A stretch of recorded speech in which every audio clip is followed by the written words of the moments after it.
Our new story begins in a forest where the trees are as bony and twisted as an old woman's finger. Pitch black mold and moss spread across the ground, while a strangely murky sky hangs above the land. It is a place teeming with bizarre monsters that would never exist in reality. One creature, resembling an alien predator, holds a man's head in its jaws as it prepares to bite. The man struggles desperately, grabbing the monster's head, but the creature forces itself forward and eventually bites through his skull. That man is Woojin, the main character of this story. Whenever he dies in that place, he wakes up from the dream. He wakes up drenched in sweat, clutching his neck. For 12 years, he has endured the pain of dying as if it were real. "That damn dream again," he mutters. Woojin lives in the city, and whenever he encounters monsters in his dream, he writes down their weaknesses and the easiest ways to defeat them. He can endure the pain of dying, but what hurts more is sleep itself. He is exhausted from constant lack of sleep. If he falls asleep in reality, he is sent back to that nightmare world, where he must fight monsters. If he dies in the nightmare world, he returns to reality. Because of this cycle, there is no way for him to get a proper night's sleep. To stop dying in that hellish dream, Woojin spent the last 12 years doing everything he could to prepare.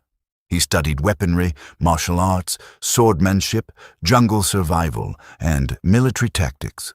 Because of this effort, he slowly began dying less often in his nightmares. However, the biggest problem remained sleep.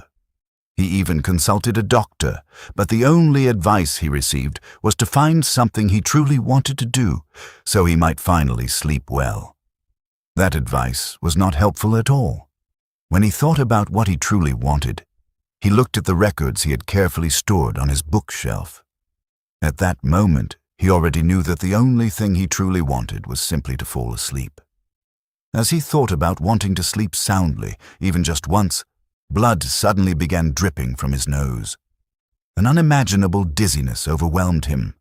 His vision darkened, his consciousness faded, and he eventually collapsed on the floor after losing too much blood.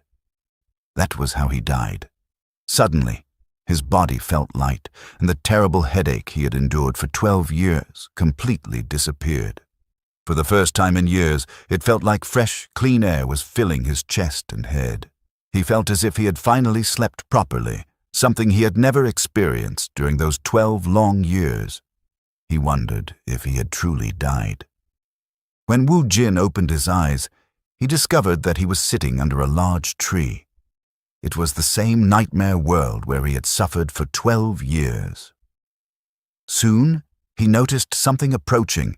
A giant lizard-like monster with a long tongue and multiple eyes moved nearby, forcing him to hide quickly. Considering the amount of blood he lost, he believed he might truly be dead. If that was the case, then dying in this nightmare world would mean there was no reality left to return to.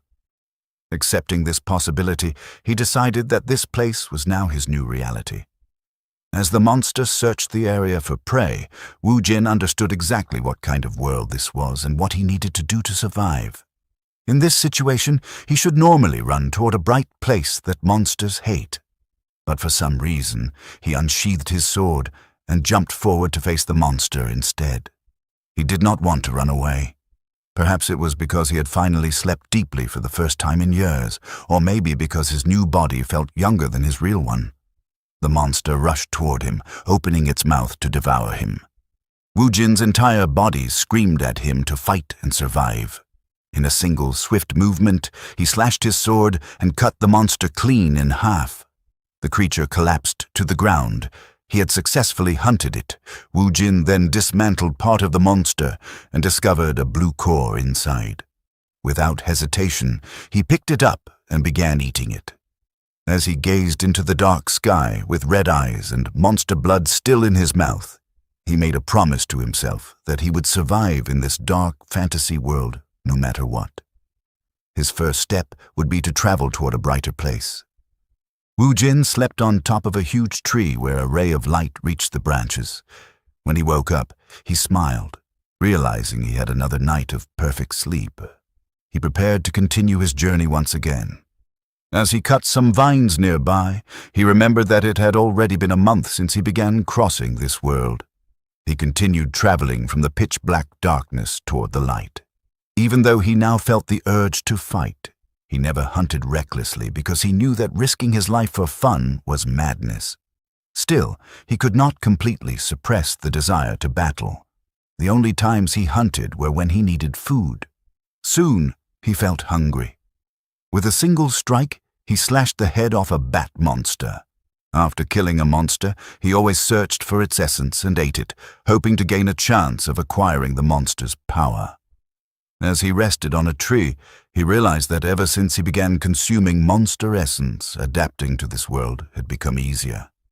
He also discovered another important fact. He found a tag and learned that the body he now possessed belonged to someone with the status of a third-class mercenary. For some reason, he could read the writing on it. The existence of such a token meant that people were living somewhere in this world. Not long after, he finally saw a light within the forest. As he followed it, he noticed traps placed on the ground. Traps clearly meant for monsters. That meant people must be nearby. Excited, Wu Jin ran toward the light. When he finally left the forest, he saw a small house. He froze for a moment before slowly approaching it. He knocked on the door, opened it, and called out to ask if anyone was inside, but there was no response. Inside, he noticed a book lying on the table. When he opened it, he discovered it was titled Demonic Realm Chronicles. The book contained the history of this world and was written very meticulously. Wu Jin immediately realized that if he wanted to survive here, the book was absolutely necessary. Just then, someone entered the house and pointed a crossbow at him, demanding to know who he was. The old man warned him to answer clearly, or he would put a hole in his head. Wu Jin thought to himself that although he was glad to finally see another person, he never expected to be mistaken for a robber. He calmly turned around and told the old man not to misunderstand. He explained that he had only entered out of curiosity after seeing a house in such a remote place. The old man told him to leave immediately, saying he had no business with him. Wu Jin agreed, but before leaving, he asked if he could borrow the book because he wanted to read it. He added that he was willing to pay a price if necessary. The old man asked what Wu Jin would do if he refused. Wu Jin thought for a moment. He knew that he absolutely needed the book to survive. Slowly, he grabbed the weapon at his waist and told the old man that he might have no choice but to become a robber. The two faced each other with fierce focus. Wu Jin carefully observed the old man. Even though he did not know how strong the man was, he strangely felt that he would not lose. The old man suddenly sighed, lowered his weapon, and admitted that a real robber would never talk about wanting to read a book. He then greeted Wu Jin and introduced himself as Hector. Wu Jin was surprised that Hector lowered his guard so quickly. He introduced himself as Kim Wu Jin, but Hector misheard the name as Gimuji and commented that it sounded quite peculiar. Wu Jin asked him to simply call him Jin, thinking that his real name must be difficult to pronounce in this new world. Hector then explained that the book was very precious to him and that he could not lend it out. However, if Wu Jin wanted to read it, he could stay in the house for a while. In return, he would help with simple chores. Wu Jin thanked him, and because of that encounter, he ended up staying in Hector's house. He noticed that Hector was rough, but he did not seem like a bad person. That night, they cooked a stew. Hector told him to eat. Wu Jin stared at the bowl for a moment. It had been a long time since he last had warm soup. As he began eating, tears slowly fell from his eyes.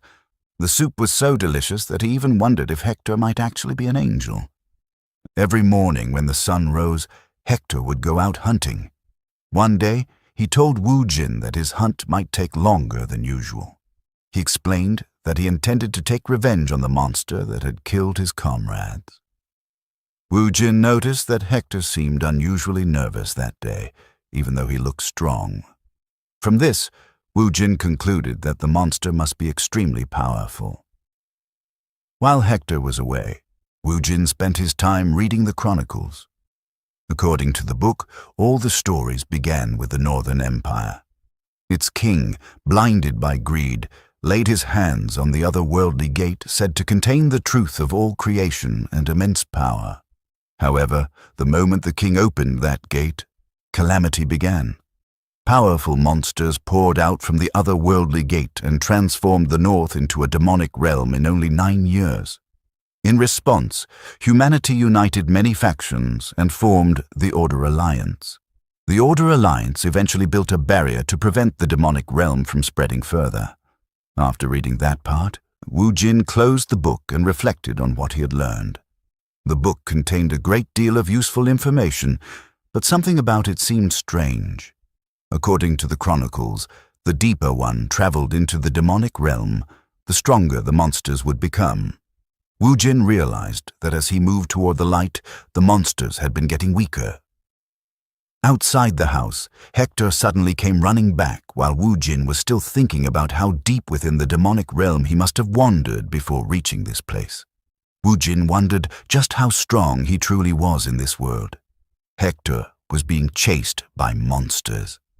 He stopped and fired his crossbow, but the werewolves easily slashed the arrow out of the air. Hector was shocked that not even a single arrow could get through. As he continued running, he suddenly saw Wu Jin stepping out of the house with his sword. Wu Jin walked forward calmly and prepared to attack. Hector shouted for him to run, warning that the monsters were too dangerous. But Wu Jin ignored the warning. He rushed past Hector and charged directly toward the monsters. Hector stared in disbelief. Wu Jin, however, moved with the focus of a hunter who had spotted his prey. He leapt toward one of the werewolves. The creature raised its arm to strike, but Wu Jin's sword cut through its arm and body in a single slash. The other werewolf hesitated and did not dare to attack. Hector stood there in shock, unable to believe that Wu Jin had just killed a werewolf with one strike. Wu Jin then turned to Hector and calmly asked if the monster he had just slain was considered strong. Hector repeated his question to make sure he understood it correctly, then confirmed that the monster Wu Jin had slain was indeed considered incredibly strong. Wu Jin felt slightly confused by that answer. He turned toward the remaining wolf, thinking he would hear more after dealing with the rest of the monsters. The pack stood still, unmoving. As Wu Jin prepared to attack, he thought that the monsters did not look that strong. Even if there were 40 of them, it would only be dangerous if he became careless. Instead of fighting all of them, he decided to target the one that appeared to be second in command and break their morale. He identified the large-built wolf standing at the front as their leader. Wu Jin released a tremendous killing intent as he prepared to strike. But the moment he locked eyes with the new leader, the creature lowered its gaze, turned away, and slowly retreated. It ran as if it were crying, yapping loudly as if ordering the others to flee. One by one, the remaining wolves followed and escaped. Hector was puzzled, as wolves were known for their bravery. Wu Jin, however, was impressed. The second in command had assessed the situation correctly. Rather than letting all of them die with their leader, it chose survival, even if it meant abandoning their honor. Inside Hector's cabin, they placed the werewolf leader's hide on the table. Hector explained that it was worth at least 50 gold coins. Wu Jin asked if that was a large amount, and Hector confirmed that it was enough to live comfortably for 6 to 7 years. Wu Jin was amazed. To him, the monster had seemed pathetically weak, yet it carried such a high bounty. He smiled, thinking that whenever he needed money, he could simply hunt similar monsters and earn huge rewards. For the first time, he felt that his new life might be easier than the past 12 years. Hector then prepared supplies for Wu Jin's journey, including the werewolf hide, jerky, a pouch of silver coins, and a pioneer map. He packed everything and instructed Wu Jin to take the hide to the pioneer village. He marked a location on the map where Wu Jin could find a man named Jacob, who would buy the hide for a fair price. Wu Jin asked if it was really okay to give something so valuable without hesitation. Hector firmly replied that it was simply payment for killing the werewolf, as he had carried a deep grudge against it. He then extended his hand, thanking Wu Jin for taking revenge on his behalf and expressing hope that they would meet again. Wu Jin shook his hand and thanked him in return. After preparing, Wu Jin left the cabin and began his journey through the forest. From a distance, the second-in-command wolf could be seen silently observing him. After some time, Wu Jin arrived at the pioneer village. He was surprised by how well built its defenses were. For a small settlement, it was well stocked. After the guard confirmed his identity, he entered and noticed the wary gazes of the villagers.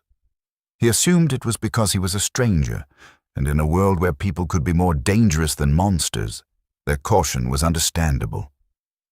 Wu Jin entered a tavern where adventurers gathered to drink, eat, and gamble. Sitting near the barkeeper, he was offered beer, but he declined and instead asked about a man named Jacob. A man sitting nearby overheard him. It was Jacob himself. Jacob asked why Wu Jin was looking for him. Wu Jin hesitated, as Jacob had the face of a scammer, but he explained that Hector had sent him to sell a werewolf hide. Jacob was shocked and immediately began inspecting the hide. Even though Jacob assumed Hector had killed the monster, Wu Jin did not correct him. When Jacob confirmed it was genuine, he expressed disbelief and pride, claiming he knew Hector could do it. However, the atmosphere suddenly turned hostile as the people around them began surrounding Wu Jin. Wu Jin asked why they were acting that way. Jacob, now holding the werewolf hide as if it were already his, told Wu Jin to read the situation, leave quietly, and he might spare his life. Wu Jin sighed, realizing his suspicion was correct. Scammer faces did not lie. He reminded them that Hector trusted this village and asked if this was how they conducted business. Jacob responded mockingly, claiming it was merely an investment. He explained that supplying Hector had caused him losses, and he needed the werewolf hide to recover them. Wu Jin considered ending him, but restrained himself, deciding not to take a life over a hide. However, as he was about to let it go, Jacob threw beer in his face and told him to leave. Wu Jin calmly stood and walked toward the door. Jacob smirked, thinking he had made the smart choice, but then Wu Jin suddenly lifted a cabinet and blocked the exit. Calling out to Jacob, Wu Jin, with the eyes of a hunter, warned that if he intended to scam someone, he should have attacked properly from the front. Jacob laughed it off and ordered his men to attack. One man swung a broadsword, but Wu Jin countered instantly, slashing through his stomach. Another attacked with an axe, but Wu Jin dodged, hurled a table at him, and cut through both the table and the man. He then turned his cold gaze toward Jacob. Fear froze Jacob in place as he questioned where such a monster had come from. Wu Jin cut down another attacker, blocked the last one with his shoulder, and finished him with a final slash. The room fell silent, bodies lying across the floor. As Wu Jin approached, Jacob panicked and ordered everyone to flee. They jumped through the windows and escaped outside. But when Jacob landed, he saw something shocking: a red wolf standing in the village. At that moment, Wu Jin caught up. With the red wolf in front and Wu Jin behind, Jacob found himself trapped. Wu Jin recognized the wolf as the scout from the earlier attack on Hector. He asked if it had followed him just to meet the same fate as its leader. The red wolf trembled, rolled on the ground, and wagged its tail like a tamed dog. Everyone watching was confused, including Wu Jin. After observing it closely, Wu Jin wanted to test something. He pointed at Jacob and the others and gave a single command: "Bite." Without hesitation, the red wolf obeyed and lunged at them, tearing into their necks. Wu Jin smiled, satisfied that the wolf had followed his command. Jacob stood frozen in terror as the red wolf tore through his men. Paralyzed by fear, his only instinct was to find a way out of the slaughter. He viewed Wu Jin as a moron, a simpleton who would surely fold if he just offered a few hollow apologies. Dropping to his knees, Jacob bowed low, pathetically begging for his life and swearing to do anything Wu Jin commanded. Yet, even as his forehead hit the dirt, he was already plotting his bloody revenge. Wu Jin's response was swift. He slammed his sword into the earth, the blade grazing Jacob's head. Blood trickled down Jacob's face as he looked up, suddenly addressing Wu Jin with deep respect. Wu Jin stared back with cold eyes, seeing right through the act. He knew Jacob viewed him as a pushover. The moment triggered a memory of his time on Earth, of a time when his salary never came. His old factory manager had offered empty apologies, asking him to let the issue slide just once.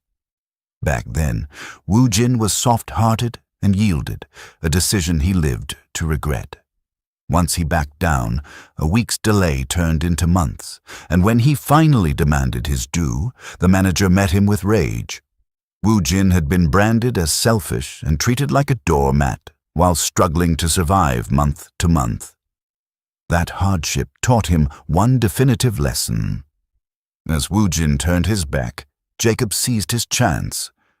With a wicked smile, he drew a short sword and lunged. But Wu Jin was ready. He caught Jacob's hand mid-air as if he had anticipated the betrayal from the start. He looked at the man and remarked that guys like him who scam others never truly understand the meaning of remorse. With a single, decisive strike, Wu Jin ended him. He made a silent vow to himself. He would never be a pushover again in this life. Jacob's body hit the ground with a thud. Wu Jin turned his gaze toward the red wolf, wondering what he should do with it. To his surprise, the wolf approached and offered him a pouch of gold coins. It was a gesture of submission. The wolf had decided to follow him. Sheathing his sword, Wu Jin asked the creature if it would like to tag along. The wolf responded by resting its head against Wu Jin's chest, sealing a silent bond between them. Wu Jin accepted his new companion, simply naming him Mutt. The following morning, Wu Jin awoke in a bed with Mutt nearby. He felt a sense of peace he hadn't known in years, a morning so refreshing he felt as though he could fly. While washing his clothes at a nearby stream, he reflected on the previous day. He had taken lives, not just one, but many. Curiously, he felt no guilt. He wondered if it was because those people were scum, but he realized the truth was deeper. The thrill he felt was the same as when he hunted monsters. He knew something inside of him was starting to change. He wondered if he might be cursed, but he had survived, and that was good enough news. As Wu Jin and the Red Wolf started their journey together, he remained unsure of what lay ahead. One thing was certain: his new life in this world would be vastly different from his original one. He would not suffer. He would live in abundance and simply enjoy the present. After a long journey, they reached the 5th pioneer city. Wu Jin decided to sell the werewolf hide first, ordering Mutt to stay nearby but keep out of sight. Upon entering the city, he remembered from the Book of Chronicles that he needed to visit the Order Alliance to receive a monster bounty. Wu Jin arrived at the branch and confirmed its location with the man stationed there.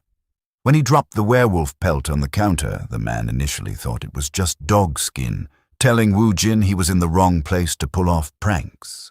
However, when the man actually checked the pelt, he was shocked to find it was a genuine werewolf. He asked if Wu Jin had caught it by himself, and Wu Jin confirmed he had. He was invited inside and asked to wait. After some time, an official returned, apologizing for the delay and explaining that they had to ensure the pelt was authentic. Once the deal was confirmed, the man handed over the reward. Wu Jin now held enough money to live lazily for at least 6 or 7 years. It felt unreal until he saw it in person, a trembling feeling quite different from the adrenaline of hunting. Wu Jin smiled as he checked his reward, thinking that money was definitely a good thing.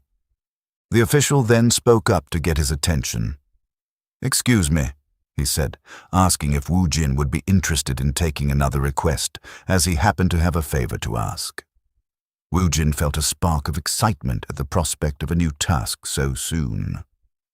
The man in the red robe explained that a monster had recently appeared at a nearby quarry, causing a massive headache for the city. The quarry had become too dangerous for the workers to enter, and since they couldn't mine bloodstone, the city's economy was on the brink of ruin.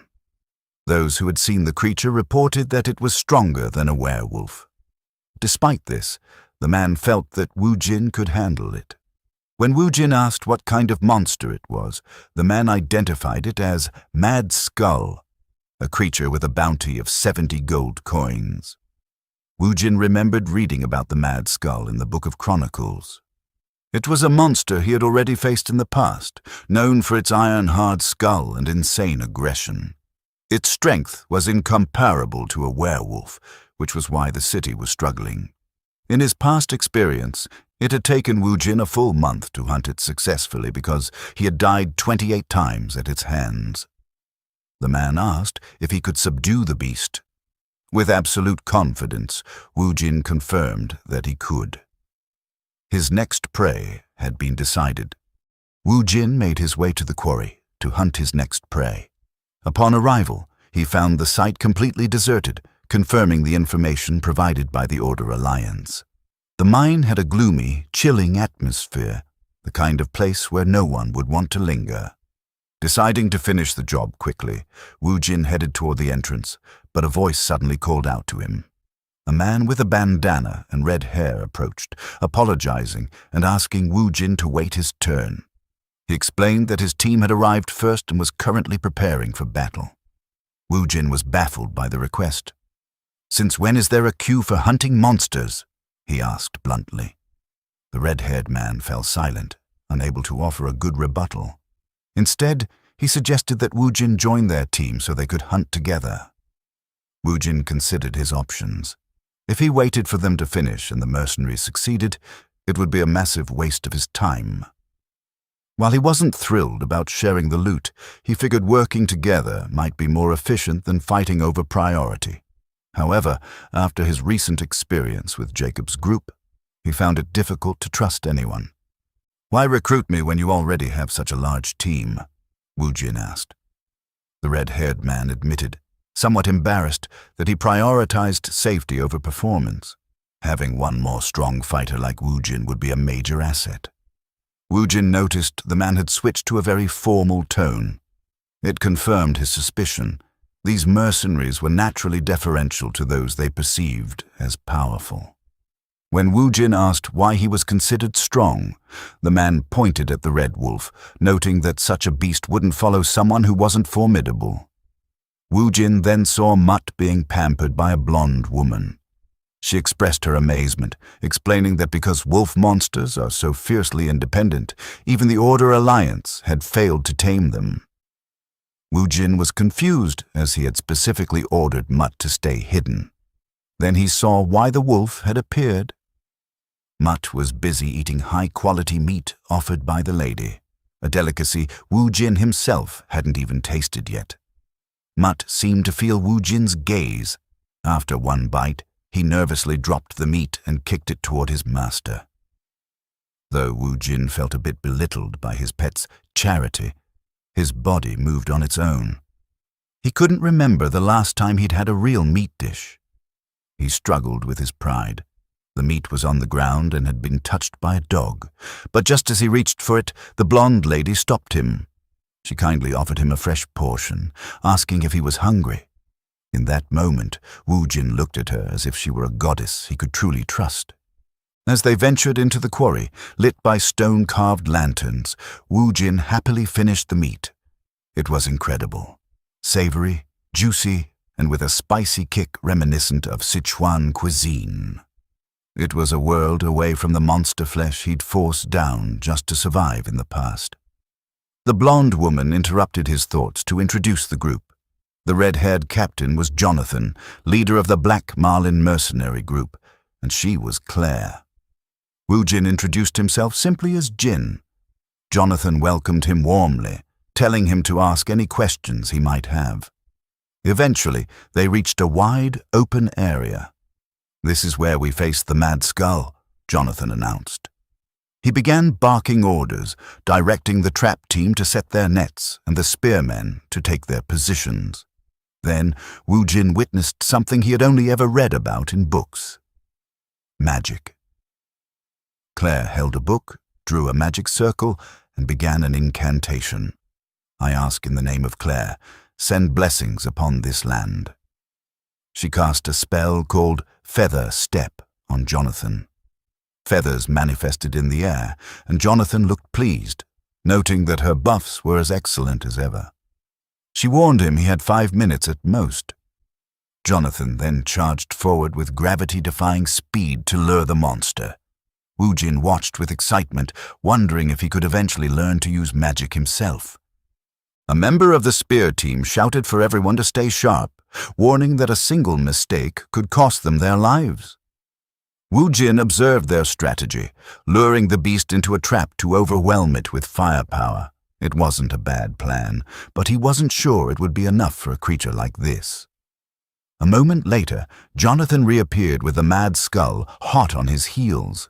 As they reached the kill zone, the trap team sprang into action, throwing a massive net over the beast.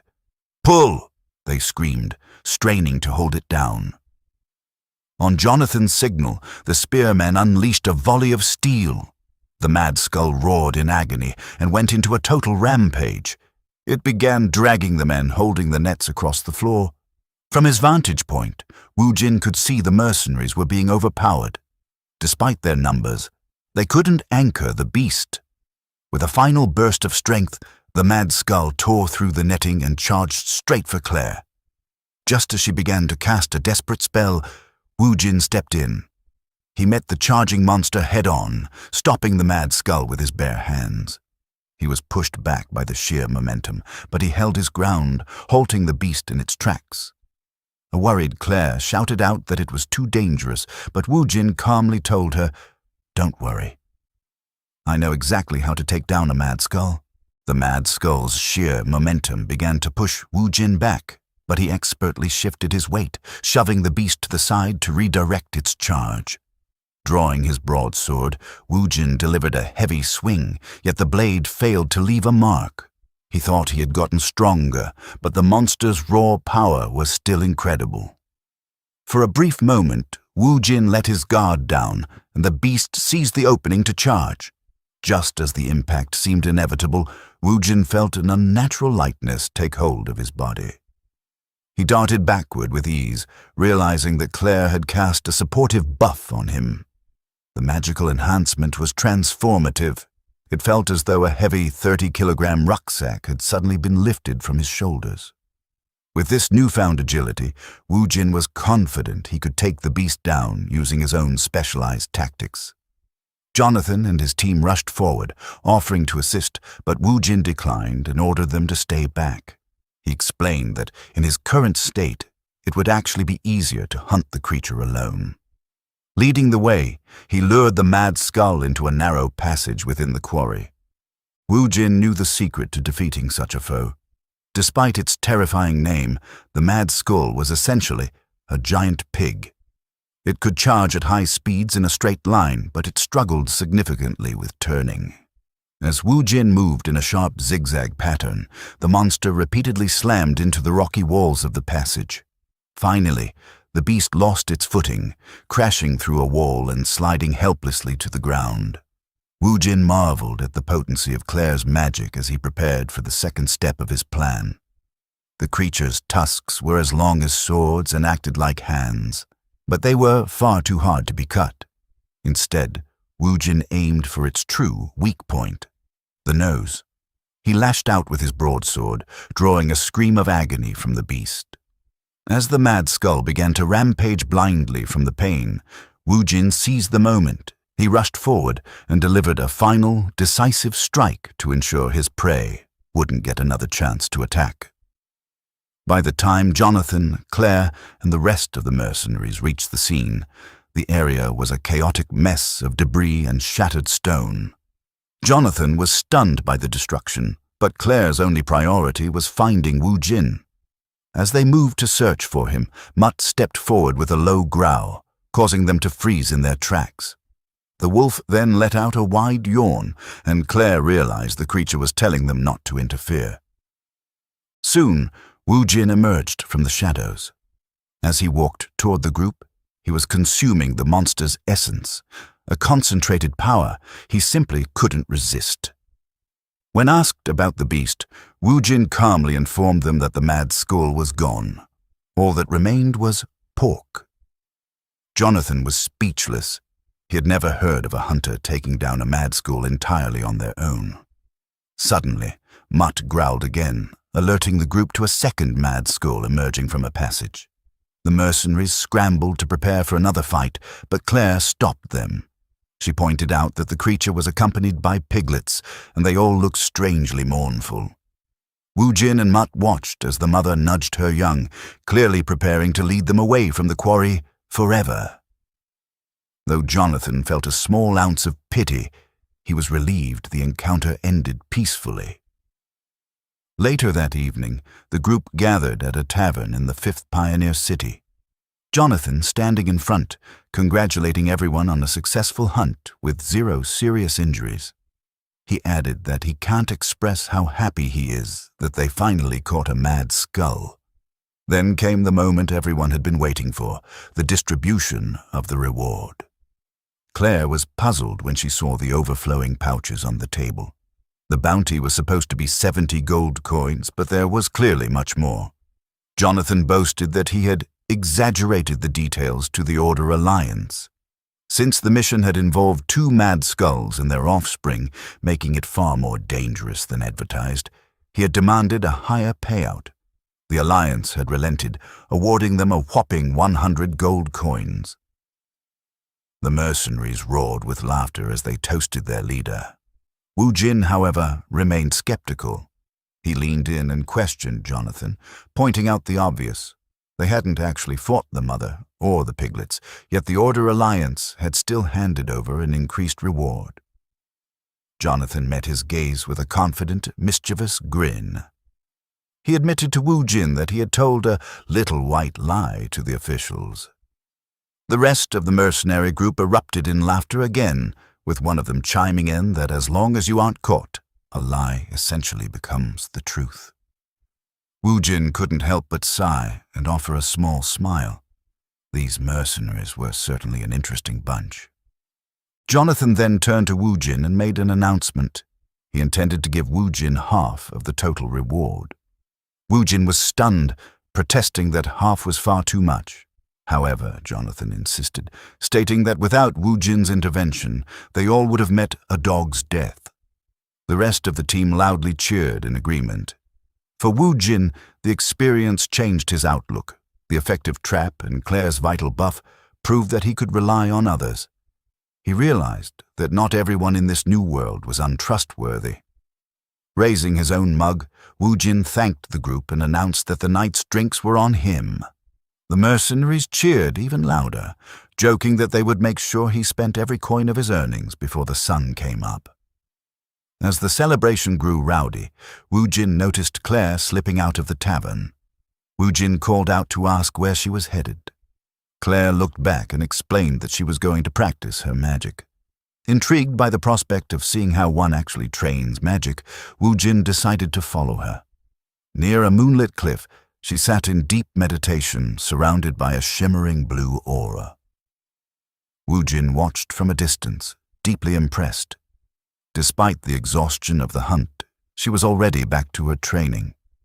As he observed her, he began to wonder if he too should try to master the art of magic. The next day, while the mercenary group was arranging their supplies, Claire was surprised when Wu Jin said he wanted to learn magic. She gladly agreed to teach him. Wu Jin felt relieved that she accepted more easily than he expected. Claire explained that she had been wanting to give him something in return anyway, so this was a good opportunity. She recalled the moment when the mad skull charged at her, and Wu Jin stepped in to save her, unlike a certain someone. She made sure to say it loudly enough for their captain to hear. She added that teaching Wu Jin magic was the least she could do, and emphasized that she would have refused if someone from the group who couldn't even protect their mage had asked her. According to her, that was the most basic rule of combat, and Wu Jin was clearly different. Hearing this, Jonathan finally stepped in and pointed out that magic was not something that could be learned overnight, especially since they planned to leave the village in 2 days. Claire quickly responded that Wu Jin could simply travel with them. Jonathan laughed and said that someone as strong as Wu Jin, a magic beast hunter, would have no reason to follow a group of mercenaries. He placed a hand on Wu Jin's shoulder and added that a brave wolf is naturally more comfortable alone, and it would be insulting to invite him on such a small journey. Wu Jin saw through their act and realized that Jonathan was trying to make him refuse politely, but he also admitted to himself that he had no clear plans yet. So, he decided to go along with it and told a small lie. Wu Jin asked where they were heading next. Jonathan replied that they were going to Pioneer City No. 4, where a large job was waiting.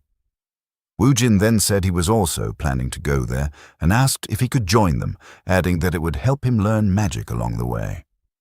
Behind his back, Jonathan and Claire were quietly pleased, knowing they had successfully convinced him, even joking that he was a terrible liar. Jonathan tapped Wu Jin's back and said it was quite a coincidence, while Claire happily welcomed him, saying they would benefit from having a reliable ally. With that, Wu Jin's next destination was decided. After some time, they began their journey toward Pioneer City No. 4. Traveling with them was a massive creature known as a Tarask, a magic beast bred specifically for transportation and one of the few beasts tamed by humans. It was Wu Jin's first time seeing one in person, though he had read about it in the Book of Chronicles. Instead of horses, the mercenaries used it to carry their load. Wu Jin was amazed by its enormous size. Soon, Jonathan gave the signal to move, reminding everyone that they had a long journey ahead. During their travels, Wu Jin trained with Claire every evening. For him, learning something new was never easy. There were many reasons why learning was difficult, but the hardest part was repetition. Wu Jin knew that growth in any skill only came through repeated effort, even when progress slowed or completely stopped. That plateau was always the most painful part, but he was no stranger to such suffering. The 12 years he spent surviving in the demonic realm had already trained him to endure it. Day after day, he continued practicing magic. Then, one day, he finally saw a faint blue light near his face, which popped like a bubble. Claire, who had just arrived from the camp, began clapping and congratulated him for successfully sensing magic. So that was mana, Wu Jin said in realization. He admitted that it took him 10 days just to feel it, proving how difficult learning magic truly was. Claire encouraged him, saying that while he was a bit slow, he still did well. She added that some people with no talent spend their entire lives without ever sensing mana. She then took out a bottle filled with blue liquid and said it was time for the next step. Claire poured the liquid into a glass and told Wu Jin to remove his shirt, which left him confused. Still, he followed her instructions.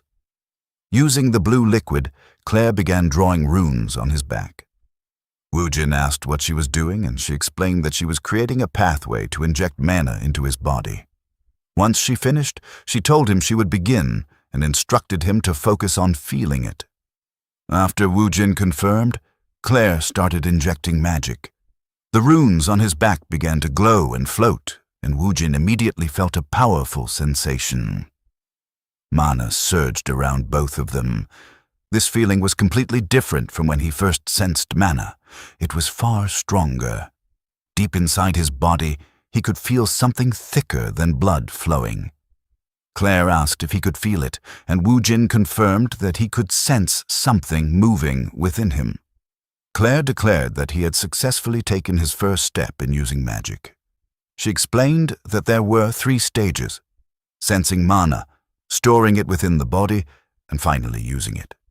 Since Wu Jin had completed the first stage, they would now move on to the second.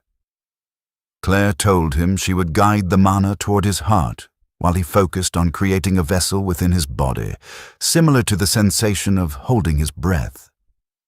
Wu Jin followed her instructions, and Claire began controlling the mana. However, as she did, she suddenly sensed something terrifying inside Wu Jin. It felt as if a dark and ominous presence was about to devour her. She tried to stop, but it was too late. Her mana was being absorbed rapidly. Panic set in as she realized that if it continued, all of her mana would be drained. Just as she was about to lose consciousness, the red wolf rushed in, grabbed her, and pulled her away from Woojin. Claire was shocked that the wolf had saved her, but it had sensed her danger. Woojin stood up and asked if she was all right, but Claire was still shaken by what she had witnessed. In a person's mental world, where their power and nature take form, she had seen something deeply ominous within Woojin. Confused by her silence, Woojin asked what was wrong. Claire then stood up and asked him honestly if he had ever eaten a monster core. Woojin, unfamiliar with the term, asked what it meant. Claire explained that it was the crystal found inside a monster's body. Woojin realized she was referring to what he called monster essence and confirmed that he had been consuming them. Claire was shocked and asked how many he had eaten. Woojin replied that he had been eating them consistently for about 10 years while hunting, estimating the number to be in the tens of thousands. When he asked if there was a problem, Claire shouted in alarm that it was a serious issue. According to her, anyone who consumes a monster core either dies or turns into a monster. That revelation left Woojin both shocked and unsettled. Karma, also known as retribution, is the name of the turbid energy found in the demonic realm. Living beings that absorb it gain bizarre abilities within their bodies. A monster core is the nucleus formed from that accumulated karma. The next day, the group resumed their journey, but Claire remained troubled by what she had learned about Woojin. In this world, there exists a group called the Dark Priest. When the otherworldly gate opened and karma spread across the land, some humans began following the monsters that absorbed the karma, even calling themselves angels.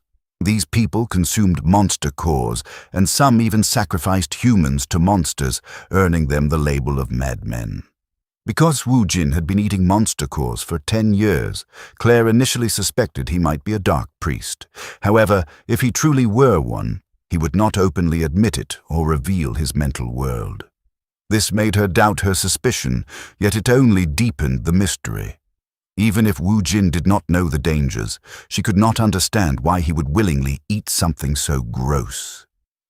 Claire finds Woojin a very mysterious man. She warned him again to stop consuming monster cores, explaining that he had only been lucky so far and could die at any moment. Woojin considered her words. If eating monster cores truly caused death or transformation, then why was he still fine? But at the same time, he could not ignore the changes within himself, the lack of guilt after killing and his growing desire to fight. He told Claire he would try to stop, but she firmly corrected him, saying he must stop completely. She added that if he continued, not only would his life be at risk, but he might also lose the ability to use magic.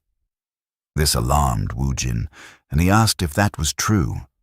Claire found it strange that he seemed more concerned about magic than his own life. She explained that in his current condition, using mana manifestation would be difficult, but he could still learn mana arts. It was the first time Woojin had heard of such a term. After a long journey, they finally arrived at the 4th pioneer city. They gathered near a fountain where an angel statue stood tall above it. Woojin was amazed by the large number of mercenaries gathered in one place. Claire told him it was too early to be surprised. Not only was the request massive in scale, but it was also being overseen by a holy knight. Soon, Holy Knight Raymond passed by their group, and Woojin immediately felt an overwhelming aura from him, something far beyond that of ordinary mercenaries. He could tell at once that the Holy Knight was no ordinary human. Woojin asked if it was normal for so many people to gather under a Holy Knight's command. Claire explained that it was because the request came from the golden bug. Woojin wondered if it was some kind of insect-type monster, but Claire questioned whether he was joking or truly unaware. His expression made it clear that he had no idea. Jonathan then explained that the golden bug was actually the greatest businessman in the region, a wealthy tycoon with countless assets. However, he had recently died under mysterious circumstances. When Woojin asked if he had been killed, Jonathan replied that there were rumors, but nothing was confirmed. Woojin then questioned why so many people had gathered if the man was already dead. Jonathan explained that the golden bug had 2 sons, and since they inherited his fortune, someone needed to transport their wealth safely within the barrier. That task was the current request. Suddenly, someone called out the Black Marlin mercenary group, and they were asked to come forward. Jonathan pushed Woojin and told him to come along for this very important moment. He then introduced Woojin to the Holy Knight as the top power of their group, the person who had not only caught a mad skull, but also tamed a werewolf. People around them began whispering, asking if Woojin was the rumored head crusher, though many were doubtful, remarking that he didn't look particularly strong. Woojin heard what the people were calling him and found the name completely nonsensical. Jonathan asked him to just ride with it for a moment so that things would go well. The Holy Knight looked at Woojin with disbelief, but they still received the offer for 100 gold coins and were instructed to depart the next day as soon as the sun rose. Jonathan shouted with gladness, but Woojin found it weird that anyone would pay 100 gold coins just to move some luggage. Jonathan explained that this is simply how the field works. Half is for the labor, and the other half is for the name value.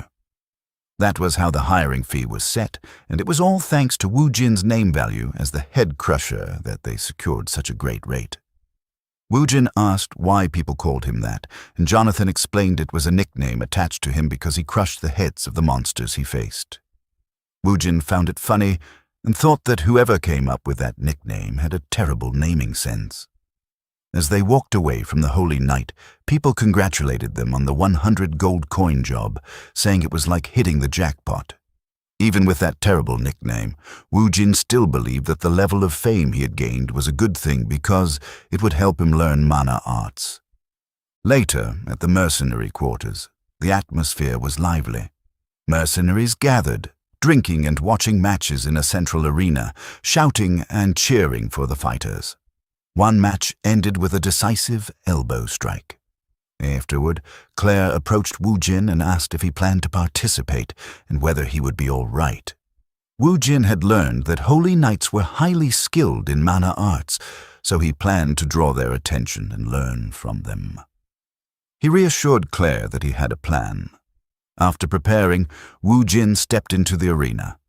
He recalled from the Book of Chronicles that Holy Knights tend to take interest in strong individuals, and if acknowledged, they offer favorable treatment. For Woojin, this was his opportunity. In the arena, mercenaries fought while risking their reputations. Woojin's first opponent attacked using a Dempsey roll boxing style, but Woojin easily avoided it. He countered with a slap, grabbed his opponent's head, and ended the match with a headbutt. The crowd laughed and cheered, saying he truly lived up to his nickname. Another mercenary shouted, declaring that he will be the next opponent. With just one fight, Woojin had already caught the Holy Knight's attention, but that was not enough. This was only the beginning of his plan. He intended to defeat more opponents to prove his strength. If he defeated 2 or 3, it might spark curiosity. But if he defeated 10, the Holy Knight would surely intervene. At the Holy Knight's table, Raymond ordered his subordinate, Rex, to fight Woojin. Rex was surprised and displeased that an apprentice knight would be sent against a mere mercenary. However, Woojin had already anticipated this move. When he heard the order, he declined. Instead, he intended to use this moment to negotiate. His true goal was to learn mana arts directly from the Holy Knight. Claire, Jonathan, and the rest of the mercenaries were confused about why Woojin refused the challenge. Rex angrily demanded an explanation, but Woojin only let out a sigh. While Rex burned with frustration, Holy Knight Raymond quietly observed the situation. After a moment, he asked Woojin if he was injured anywhere. Woojin calmly confirmed that he was perfectly fine. Raymond then questioned why he would refuse the duel. Woojin stepped forward and explained that he was a mercenary, a man who pursued money and power. Since he would be fighting a Holy Knight's apprentice, he had no intention of doing it for free. Instead, he proposed a bet. Raymond replied that for a bet to be valid, both sides needed something they desired. He then asked what Woojin could possibly offer. Without hesitation, Woojin pulled out a pouch filled with gold coins, confidently stating that while he might not have status, he certainly had an overwhelming amount of money. The mercenaries burst into laughter, calling him insane for trying to gamble with a holy knight who lived by honor. Some even questioned how lightly he viewed them. Rex grew furious, shouting that they had no need for his money.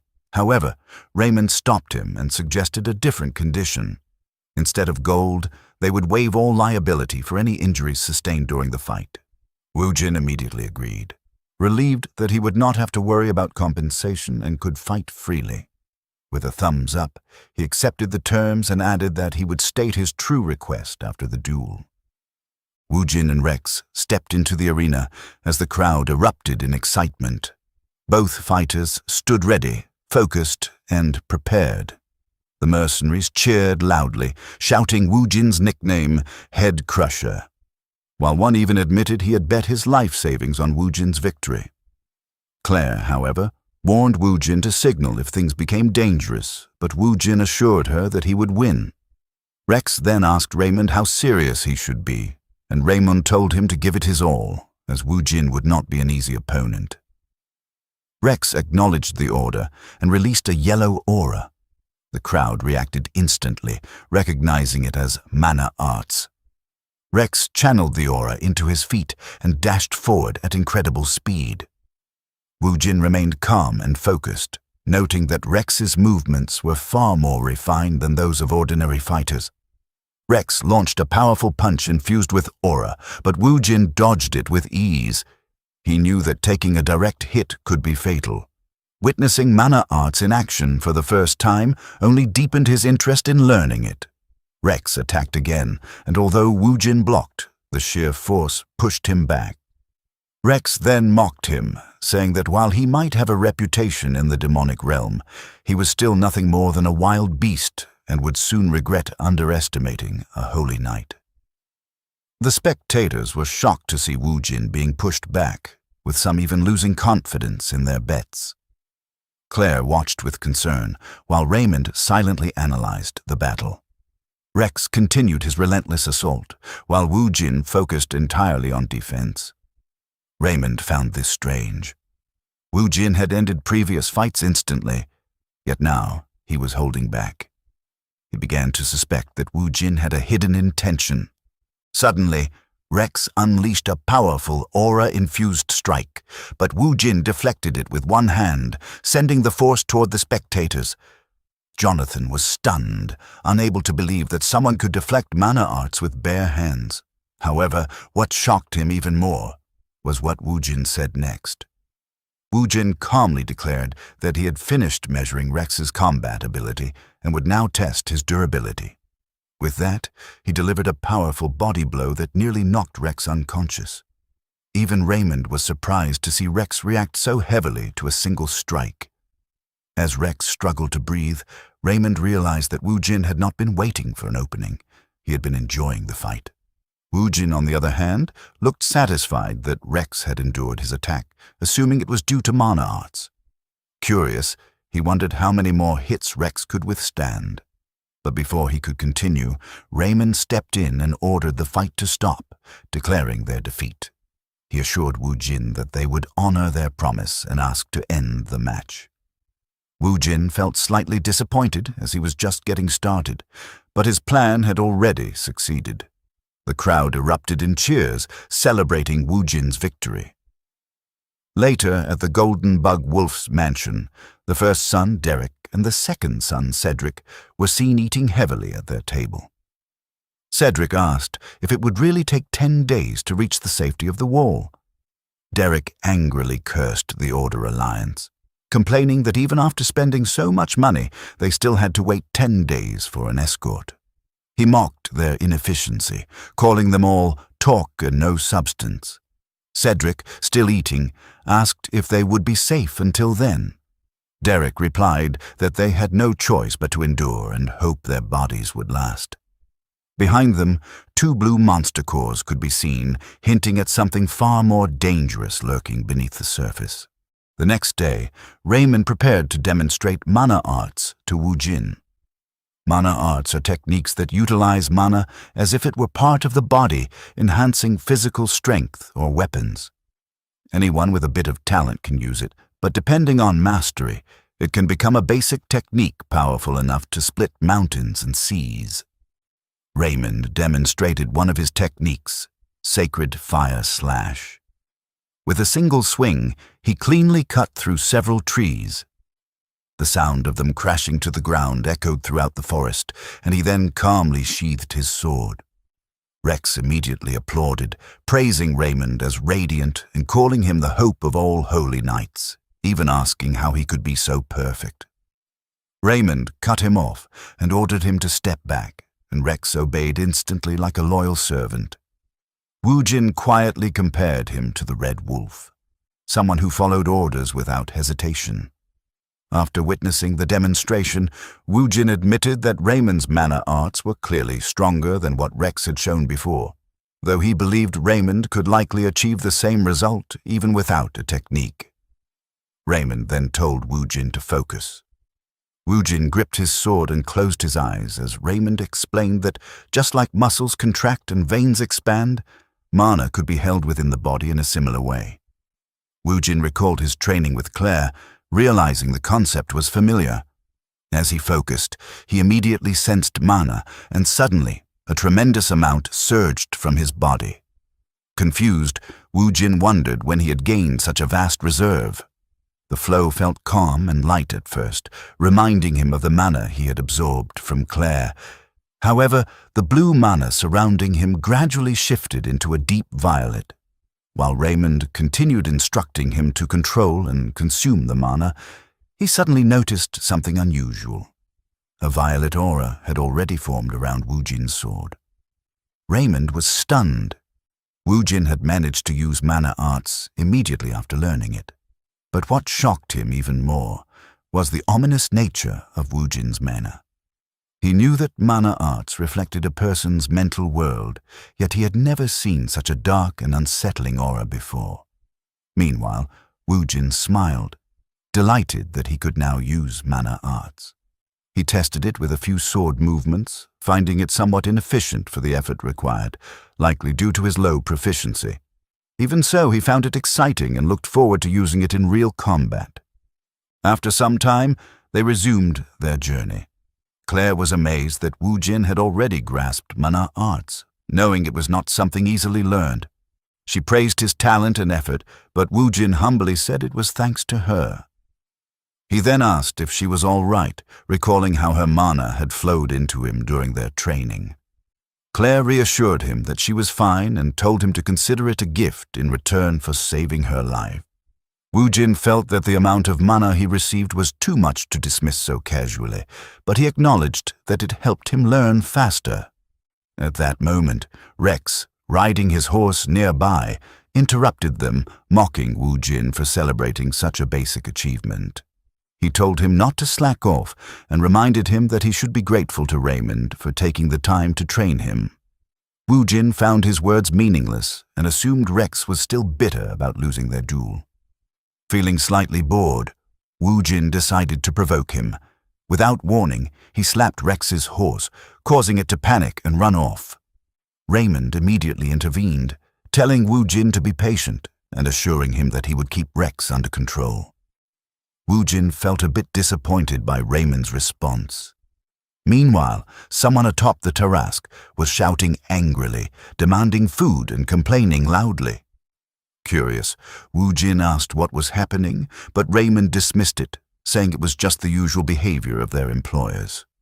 He explained that the Golden Bug's sons had been overeating ever since their father's death, throwing tantrums if their meals were delayed even slightly. Raymond advised ignoring them to avoid unnecessary trouble. However, Wu Jin found their behavior strange. It did not feel like simple stress eating. The more food they consumed, the more he sensed something unnatural, like a monster was about to emerge. Suddenly, the Tarrasque began rampaging before collapsing to the ground. Raymond and Rex rushed forward and demanded a report. A mercenary confirmed that the Tarrasque had suddenly gone berserk while carrying the clients.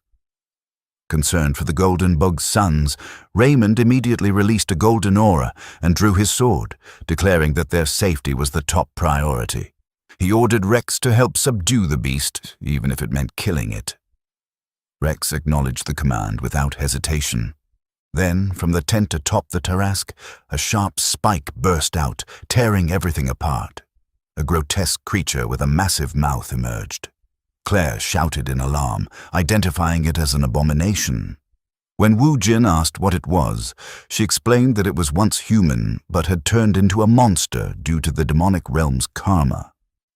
Wu Jin was stunned by the revelation. Raymond and Rex immediately launched their attack. Raymond leaped forward and used Sacred Fire Slash to cut through the creature, then signaled Rex to follow up. Rex jumped in and struck again, slicing the monster into pieces. The abomination fell to the ground, but to their shock, it instantly regenerated as if nothing had happened. Raymond realized how fast its regeneration was and shouted a warning, but it was already too late. The creature had fully recovered, and Rex was caught off guard. In an instant, the abomination attacked from behind and devoured him whole, leaving only one of his arms behind. Raymond rushed toward the monster to save Rex, but he was too late. Wu Jin and the mercenaries witnessed everything, and shock spread across the group. When Raymond saw that only Rex's arm remained, he was consumed by rage. He unleashed Sacred Fire Slash, cutting the abomination open, and immediately rushed forward as it collapsed, desperately searching for Rex. Grabbing the monster's mouth, he shouted Rex's name, vowing to save him no matter what. However, Raymond became completely unaware of his surroundings. While he searched, the abomination began regenerating again, preparing to strike. Wu Jin clicked his tongue when he saw this. Without hesitation, he rushed forward, cut through the incoming tentacles, and pulled Raymond away just in time. He carried him back to the mercenaries and dropped him down. The group grew anxious. With the Holy Knight down, they feared they might all die. Meanwhile, the abomination fully regenerated once again. As Wu Jin faced the creature, he couldn't help but think about its origin. A human turned monster. It made him wonder if he would suffer the same fate if he continued eating monster cores. The thought lingered, but he pushed it aside, knowing that hesitation would only get him killed. He focused on the battle instead. From his experience, he knew the monster had incredible digestion and endless regeneration. If he kept attacking blindly, it would turn into a battle of attrition. He needed to find its weakness while conserving his strength. The abomination suddenly struck with a tentacle. Wu Jin blocked it with his broadsword and pushed back, but the impact still damaged his ribs. At that moment, Jonathan threw a spear and shouted that they would assist him. Claire cast a buff on the mercenaries, strengthening them. The group quickly adapted, pinning down the severed parts of the monster to prevent them from reattaching. One of them confirmed that the regeneration had slowed thanks to Claire's magic. Watching them, Wu Jin smiled, realizing they were far braver than he expected. However, the abomination sensed the danger and changed. Its aura shifted from violet to red, and the arm covering its shoulder moved aside, revealing faces embedded within its body. Someone shouted in horror. The faces belonged to the Golden Bug's sons. The monster raised its arm, and its tentacles shot out, reclaiming the severed pieces the mercenaries had pinned down. Wu Jin tried to stop it, but he was struck and pushed back. One of the faces lunged at him with its tongue, but Wu Jin managed to block it. Jonathan checked on him, and Wu Jin confirmed he was fine, though he warned that the abomination had grown stronger. Jonathan agreed, noting that the change happened when the sons' faces appeared. He asked Wu Jin what their next move should be. Wu Jin explained that they needed to keep attacking until only the internal core remained, but the main issue was its regeneration.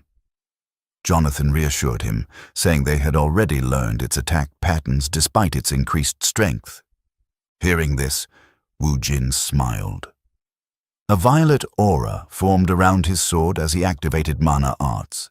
He declared that he could now cut the monster freely. Without hesitation, he charged forward, slicing through every tentacle in his path until he reached the abomination. He struck relentlessly, shouting for the others to stop its regeneration. Again and again, he cut through its body until its internal core was exposed. With confidence, Wu Jin declared it over and split the core in half. The mercenaries collapsed, gasping for air from exhaustion, while Claire tended to Raymond. The core fell to the ground, still attempting to regenerate. The group erupted in celebration. Not only had they survived, but they had also defeated a terrifying abomination, a feat that would greatly boost their reputation. Wu Jin, however, remained silent, watching the core as it slowly regenerated.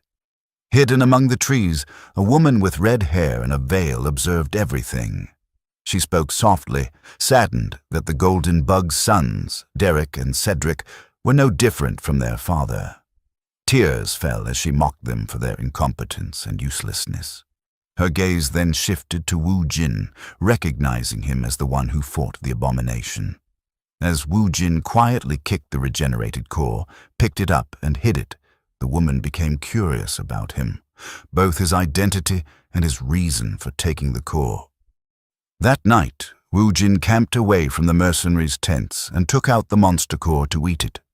After the first bite, he suddenly saw a man tied up and realized he was witnessing someone else's memory. A figure approached the bound man and coldly told him that the reason his father, Golden Bug Wolf, was no longer alive was simply because of his incompetence. It was the red-haired woman. She was speaking to one of the Golden Bug brothers and told him that if he wanted to live, he needed to show her results. She then took out a small bottle filled with blue liquid and added that he needed to prove that he was special and worth joining her. After that, she dropped the blue liquid into his eye.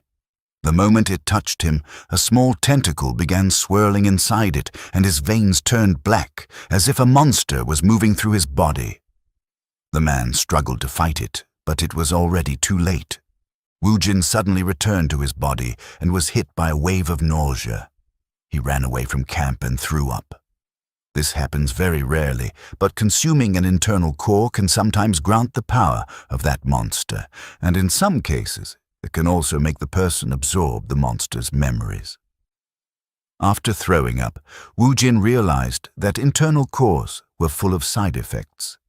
He returned to camp and wondered if the memory he'd absorbed belonged to one of the Golden Bug brothers. He had just witnessed them turning into abomination after something was poured into their eyes. Wu Jin remembered that abominations are created when humans are influenced by karma, which made him wonder if the blue liquid he saw contained karma and whether the red-haired woman was one of the dark priests.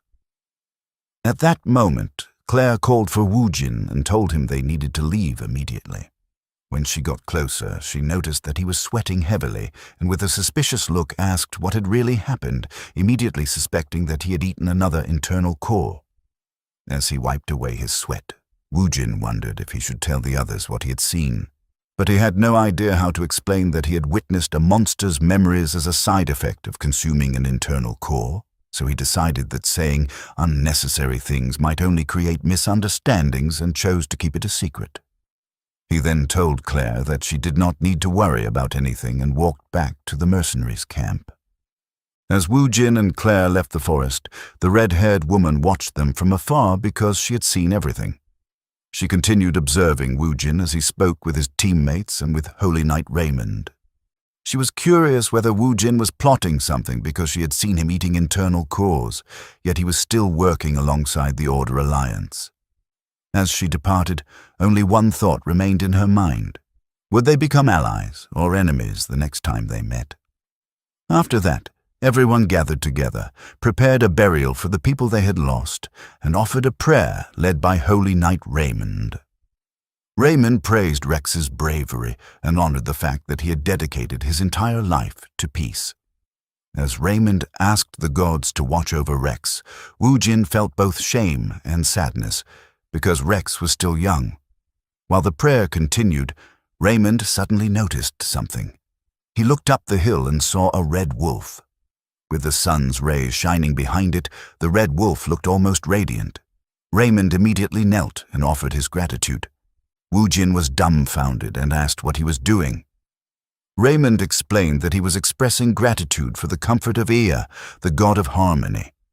He added that in the Order's view, the red wolf was considered the closest companion of Ea, and to Raymond, the appearance of the red wolf meant that Ea was comforting them. Woojin casually replied that it was just his pet, Mutt.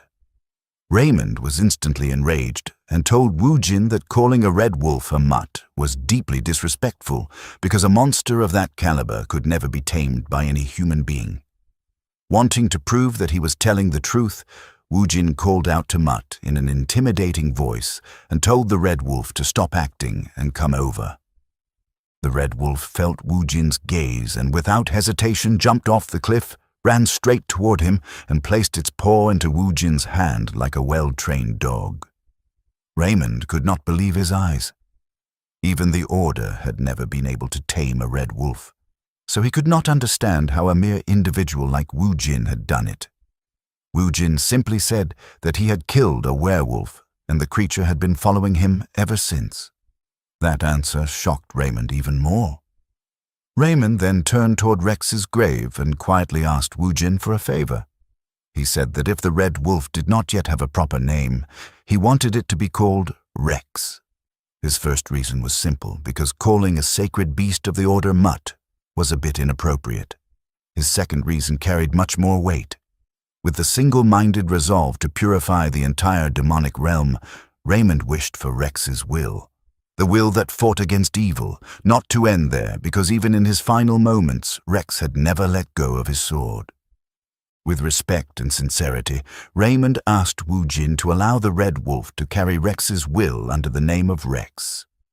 Woojin thought about it carefully, then looked at the red wolf and asked if it was willing to take that name. The red wolf nodded. After receiving its approval, Woojin accepted the proposal, and from that moment on, the red wolf would be called Rex. Raymond was relieved and sincerely thanked Woojin.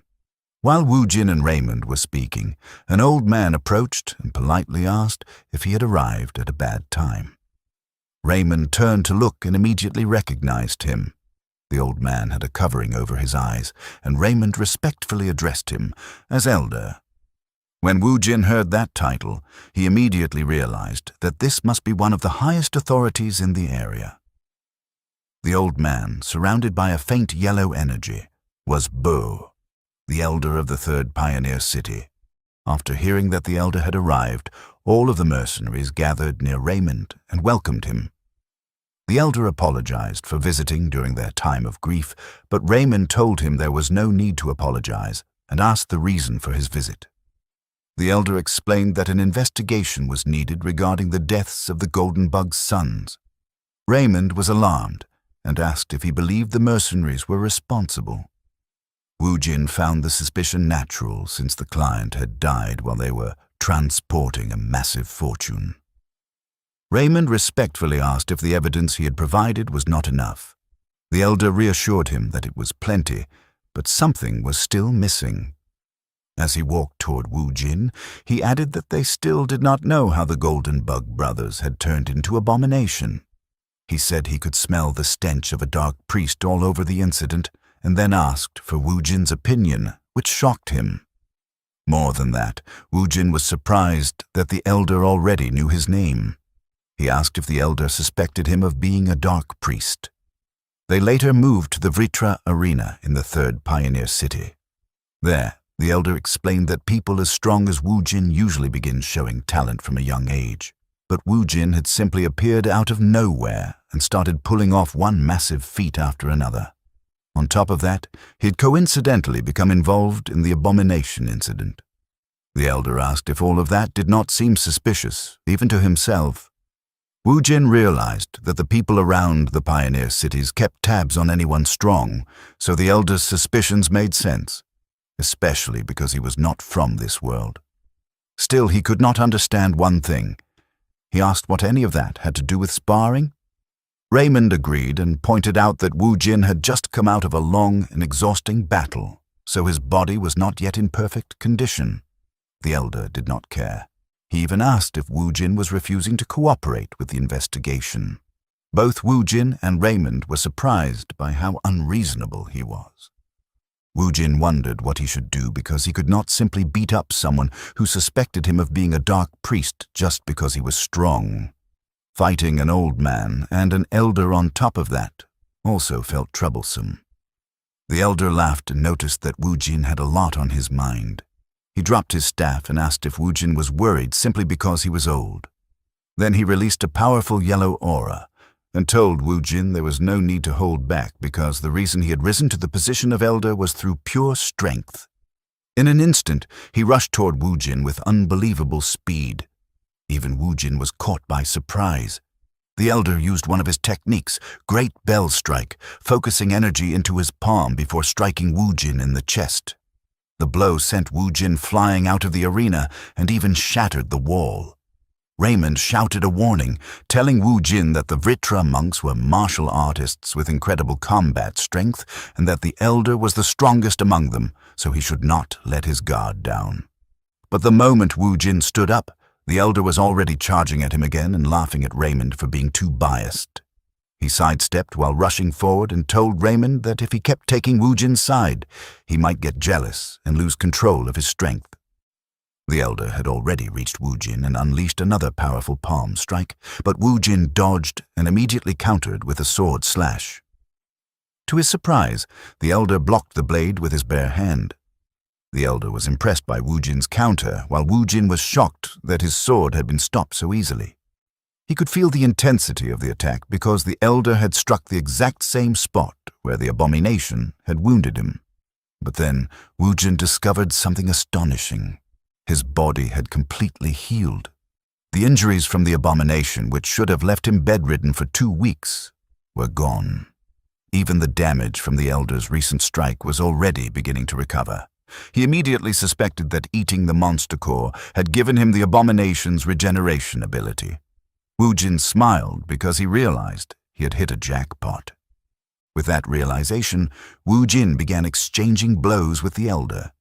The elder became fired up seeing Wu Jin fight so fiercely, even after claiming he was injured. In his mind, he wanted to spar with Wu Jin even more, but he knew he could not act childishly. Since he had already confirmed the rumors about Wu Jin's strength, he decided it was time for the next step.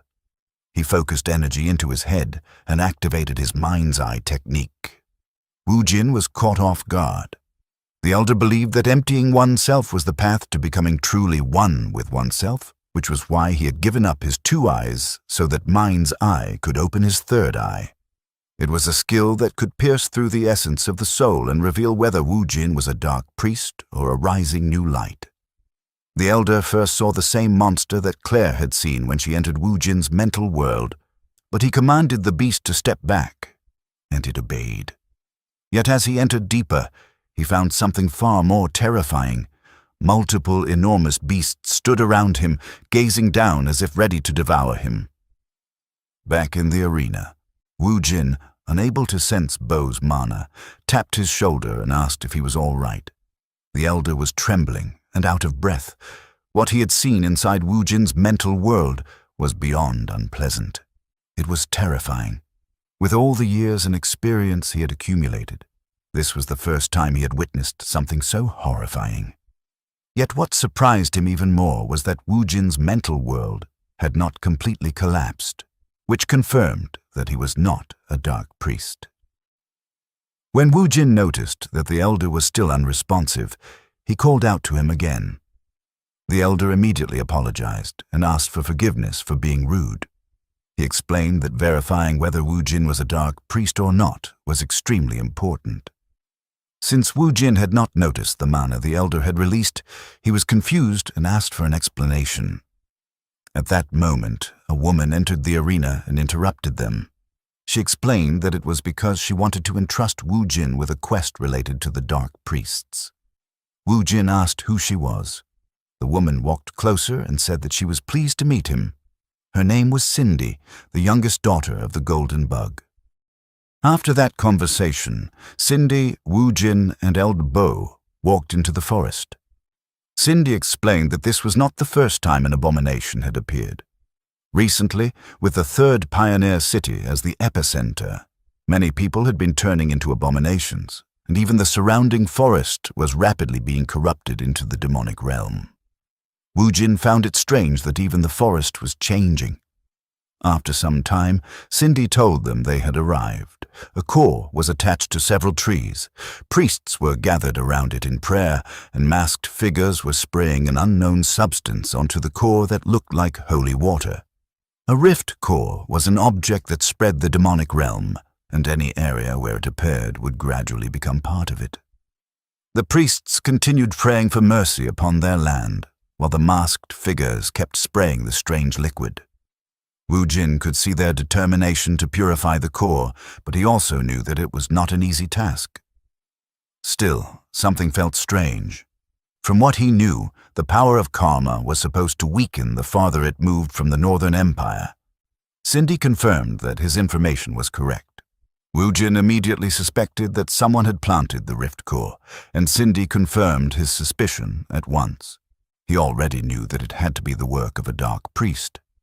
Cindy added that if the number of abominations and rift cores continued increasing at the current rate, the third city they had worked so hard to build would be in great danger. Elder Bo worried that in the worst-case scenario, they could lose the entire city.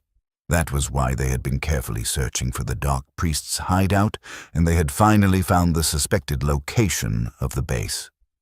With all of that explained, the elder asked Woojin if he would join the extermination operation that would take place in 2 weeks. Cindy assured him that he would receive the highest level of compensation. Woojin finally understood the quest he was being offered. It was a request from Bo, the elder of the third pioneer city, and Cindy, the only remaining descendant of the golden bug. A request from figures of that level made Woojin smile, and for a moment he wondered if he had finally been acknowledged. After that, the mercenaries continued their journey. Claire told Woojin that she had been genuinely worried because if he had been framed as a dark priest, death would have been the lightest punishment, and she had also heard that they would make him suffer before the end. Hearing that made Woojin imagine the Iron Maiden. Not long after, Claire announced that they had finally arrived. Woojin was stunned when he saw the new city. It was the city behind the walls, Wall City Jurgis. On a scale incomparable to the pioneer cities, it was the safest place in this world. For a moment, Woojin wondered if he would be able to live there someday, but he knew it was not the right time yet. He then called out to Raymond, and Raymond told the other mercenaries to take a short break before moving on. While the Tarasques were taking a nap, Jonathan was surprised to hear that Woojin would be leaving for the third pioneer city. Woojin explained that he had received a new request there. Jonathan knew that going separate ways after a job was normal in their line of work, but he still felt a little sad because Woojin's decision had come so suddenly. Woojin agreed and asked about their next plan. Jonathan and another mercenary proudly told him that they would have some drinks and then drink even more afterward. Woojin found them amusing and then asked Claire about her plan. Claire said that she would have to look for another job. Woojin was confused because she should have earned enough money from the transport mission. Claire explained that although the payout had been decent, she was still far from having enough to go to the Magic Tower. Woojin asked what the Magic Tower was. Claire told him that even though she called herself a mage, she had only gathered common knowledge, so her abilities were still barely beyond the beginner level. It was not that she had trouble making a living with her current skills, but she had become a little greedy and wanted to learn higher-class magic. That was why she had been saving money so she could attend the Magic Tower, where she could study more advanced magic. Woojin compared it to a university and found it admirable that she was working so hard just to keep learning. After thinking for a moment, he searched through his bag and pulled out a pouch filled with gold coins. He asked Claire if that would be enough. Claire was stunned and asked what he was thinking. Woojin simply told her that it was to help her get to the Magic Tower. Claire humbly refused, saying that she could not possibly be shameless enough to accept it, but Woojin told her that he was not giving it away for free. It was a gift because he was indebted to her. Jonathan and the other mercenaries were amazed by the amount he offered. Claire was still hesitant, so Wu Jin placed the pouch in her hands without asking permission and simply said his goodbye. "I'll see you again." Claire's face turned pinkish red as she quickly grabbed him. She thanked Wu Jin and promised that someday she would repay the favor. Wu Jin then said his goodbyes to everyone. Claire and Jonathan looked saddened as they said farewell. Wu Jin then left to return to the third pioneer city.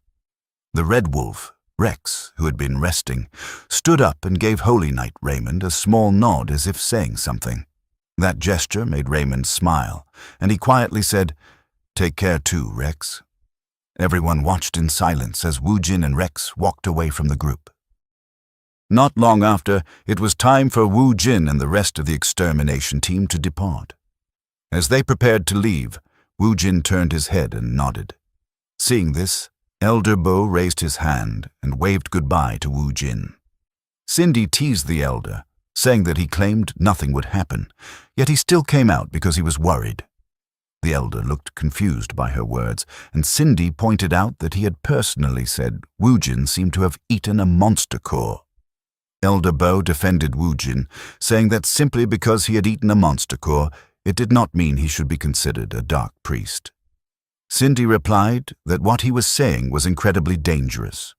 It was common sense that once someone consumed a monster core, they would become intoxicated by power and lose their sense of self. She then asked, Master, please tell me honestly. Do you still hope that that guy still has his humanity left?" She suggested that this was why he was protecting Wu Jin. At that moment, the image of a mysterious, masked figure appeared in the elder's mind. The question left him speechless, and he brushed it aside, saying that he did not want to have that conversation. Cindy clicked her tongue, apologized for being disrespectful, and told him that she would keep it a secret for now. But if Wu Jin ever did anything wrong, she would not hesitate to frame him as a dark priest, and if that happened, even the elder who had recommended him would not be safe. As Cindy walked away, Elder Bo quietly reassured himself that Wu Jin would not do anything bad. Wu Jin had already consumed numerous monster cores and had become unimaginably strong, yet his mental world had not collapsed. To the elder, that was proof that a person could preserve their humanity even after eating monster cores. The world simply was not ready to accept Wu Jin yet, so for now, he chose to keep that truth hidden. Elder Bo was certain that the power Wu Jin possessed would one day bring great hope to this world. As the first expeditionary force marched toward the Dark Priest's secret base, the soldiers raised their voices in a battle chant. In the middle of that chanting, Wu Jin suddenly picked up a rock and smashed it against his own head, shocking the soldier beside him. Several soldiers stared in confusion while Wu Jin quietly counted under his breath. After some time, the wound he had made began to heal. He was testing the ability he had gained after consuming monster cores for so long, regeneration. From his observation, a simple bruise took about 10 minutes to heal, while the fracture he had suffered from the abomination had fully recovered in 2 days. With that information, he concluded that even if his arm were cut off, it would probably regenerate within a month. Wu Jin smiled. The reason he kept eating monster cores was to gain extraordinary abilities, and now he wanted to test that power in real combat. At that moment, someone approached him and said that he had heard Wu Jin's nickname was Head Crusher, and asked if it really came from crushing his own head.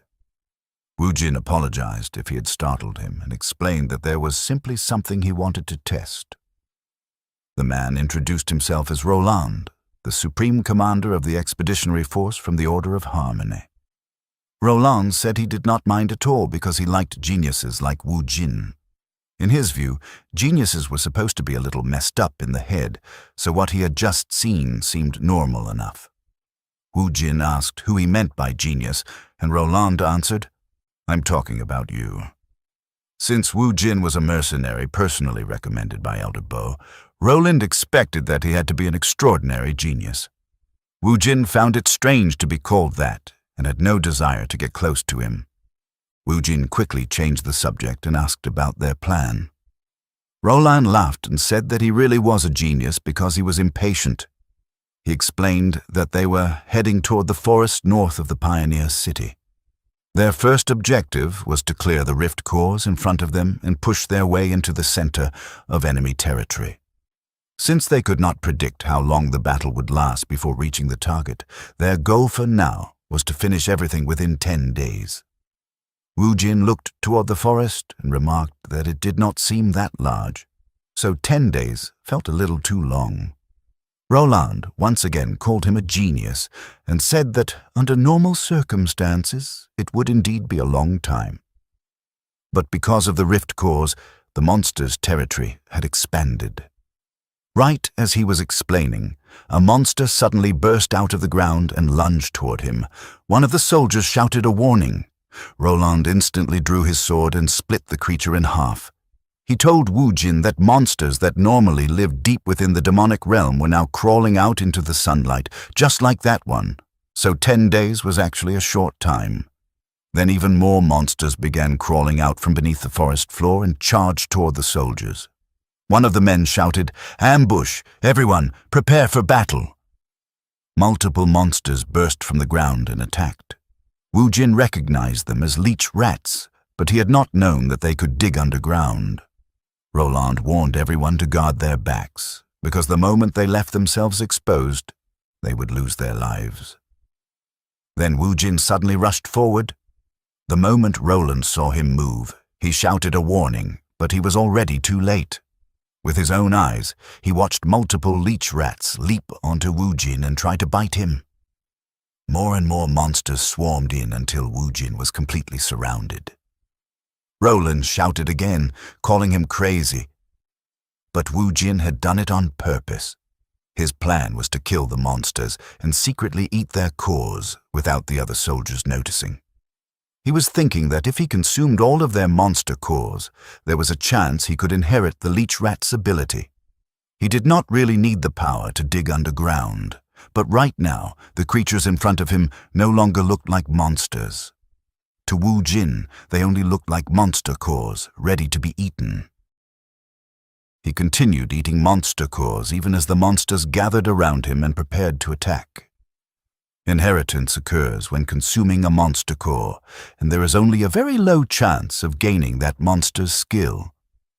That was Wu Jin's true secret, the reason he had managed to survive in the demonic realm for 12 years. After some time, he started feeling full after stuffing himself with around 40 monster cores, which should have been more than enough to gain the digging ability. Then suddenly, a hand reached out and grabbed him.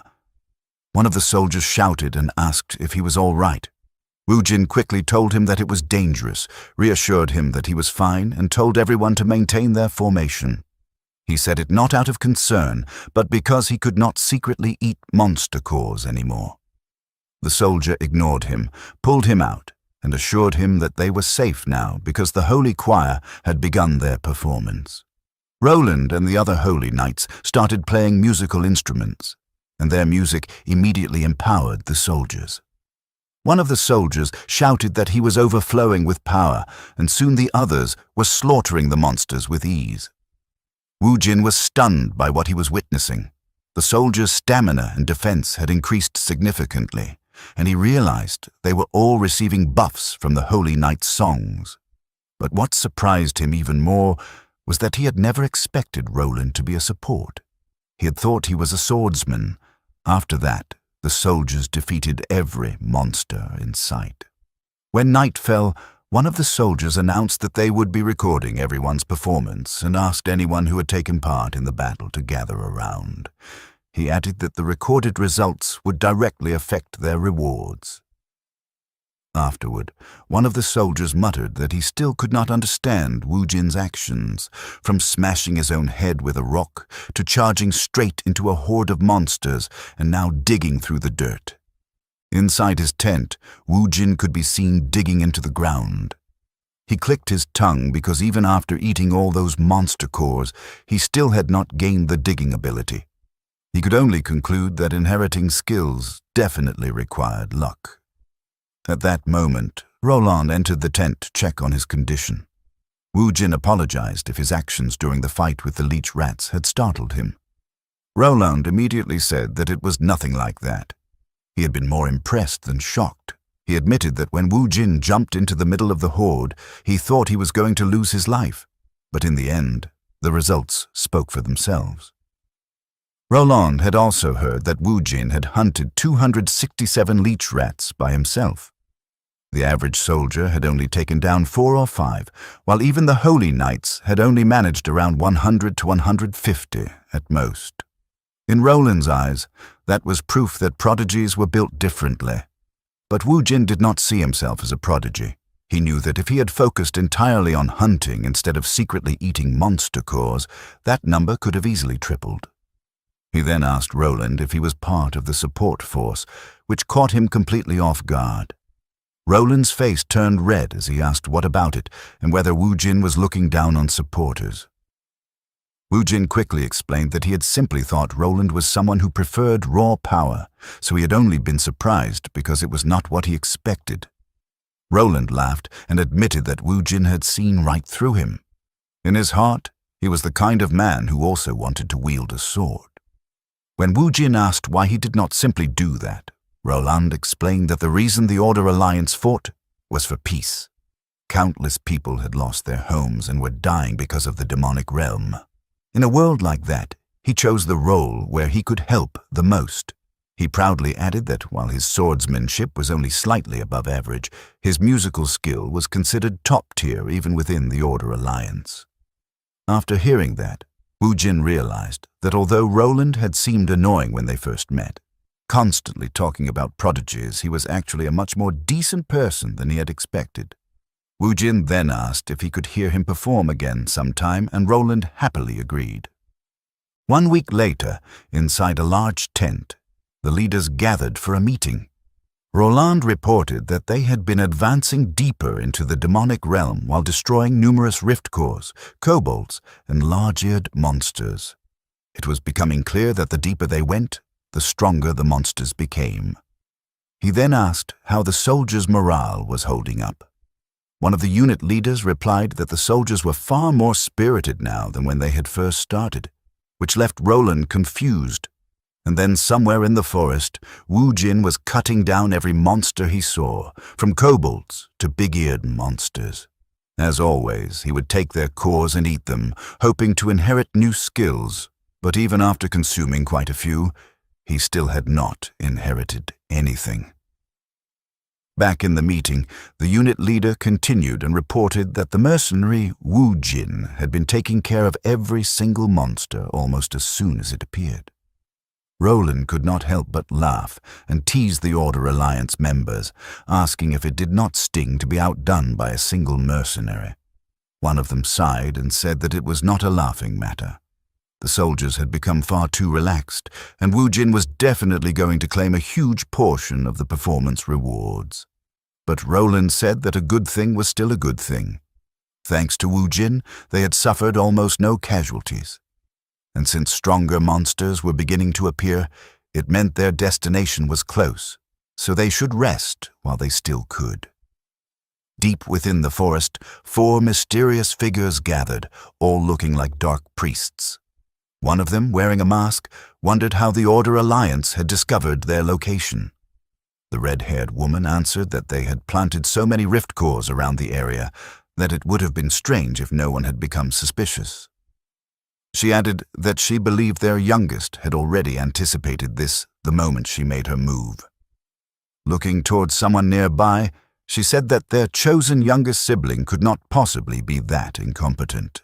A figure wearing a large hat stood before them, then knelt and calmly assured them that there was nothing to worry about.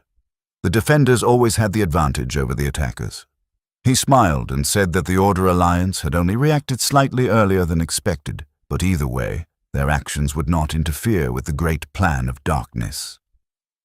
Back with the expedition team, Roland, Wu Jin, and the rest of the soldiers suddenly stopped in silence. They had arrived at a massive fissure, its depths covered in thick monster webs. Roland stared into the darkness and said in disbelief, "What kind of madness is this?"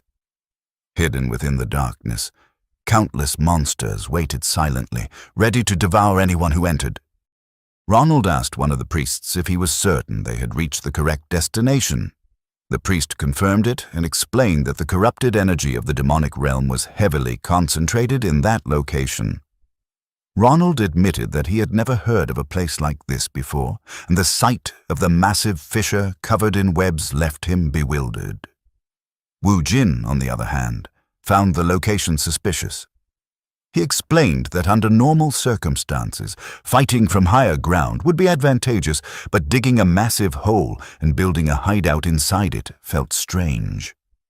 Ronald suggested that it might have been done to avoid exposure, but Wu Jin replied that digging tunnels would have made far more sense. Ronald agreed with him and began wondering why the hideout had been designed that way. In Wu Jin's opinion, it could be a trap. Ronald became visibly nervous after hearing that. Suddenly, loud screams erupted from behind them. When Wu Jin and Ronald turned around, they saw monsters attacking the soldiers and sending them flying into the air. Someone shouted, "That's Bigfoot!" A massive Bigfoot with a snake wrapped around its neck stood among the monsters.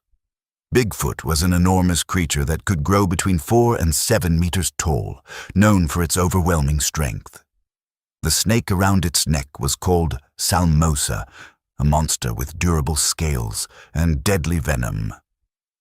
The Bigfoot immediately launched its attack. It slammed its fist into the ground, sending nearby soldiers airborne, then scooped up chunks of earth and hurled them together with the soldiers.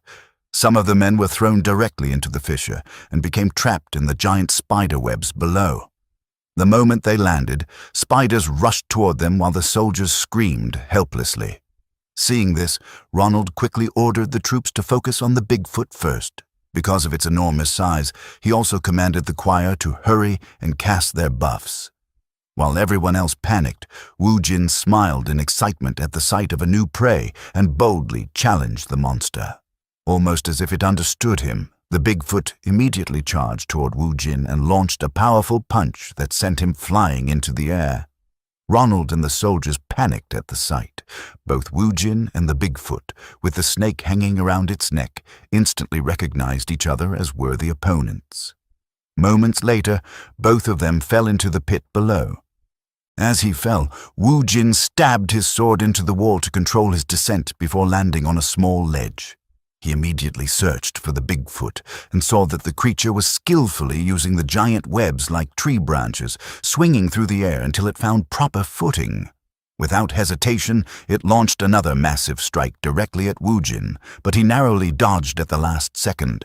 Wu Jin quickly realized that the Bigfoot was using the terrain to enhance its mobility while relying on overwhelming strength in close combat.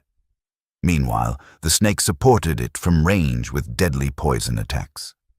Instead of fear, Wu Jin only felt excitement. Every skill these monsters possessed looked incredibly valuable to him. While falling again through the webs, Wu Jin stared at the monsters with excitement and muttered that they looked absolutely delicious. He landed on a web, used its elasticity to bounce toward the wall, and immediately rushed at Bigfoot. Normally, when two monsters fought together, their strength did not simply add together. It multiplied. But as Bigfoot fell, Wu Jin realized that monsters who fought in pairs shared a common weakness. Just as fighting two enemies at once was difficult for him, it was equally difficult for the monsters to perfectly coordinate two separate bodies as one. The moment Bigfoot landed, Wu Jin released his violent aura and attacked. He knew that no matter how good their teamwork was, the instant they faced danger, instinct would eventually take over. Exactly as he predicted, Bigfoot lashed out blindly toward Wu Jin's position. Wu Jin dodged, and instead of hitting him, Bigfoot accidentally smashed the snake's head. The snake coughed blood from the damage, while Bigfoot panicked over its mistake. Wu Jin immediately seized the opportunity and slashed both monsters at once. That was how Wu Jin hunted two monsters simultaneously. The creatures collapsed onto the ground, and Wu Jin smiled while saying that they were still pretty decent for gatekeepers. Then Wu Jin suddenly sensed something strange. A violet aura lingered around him, and when he traced its source, he discovered it was coming from the snake's monster core. As he stared at it, he could not explain why it gave him such a strange feeling. In the end, he ignored it and immediately consumed the core. The moment he finished eating it, violet energy surged through his body. Wu Jin was shocked because he instantly realized that he had inherited the monster's ability.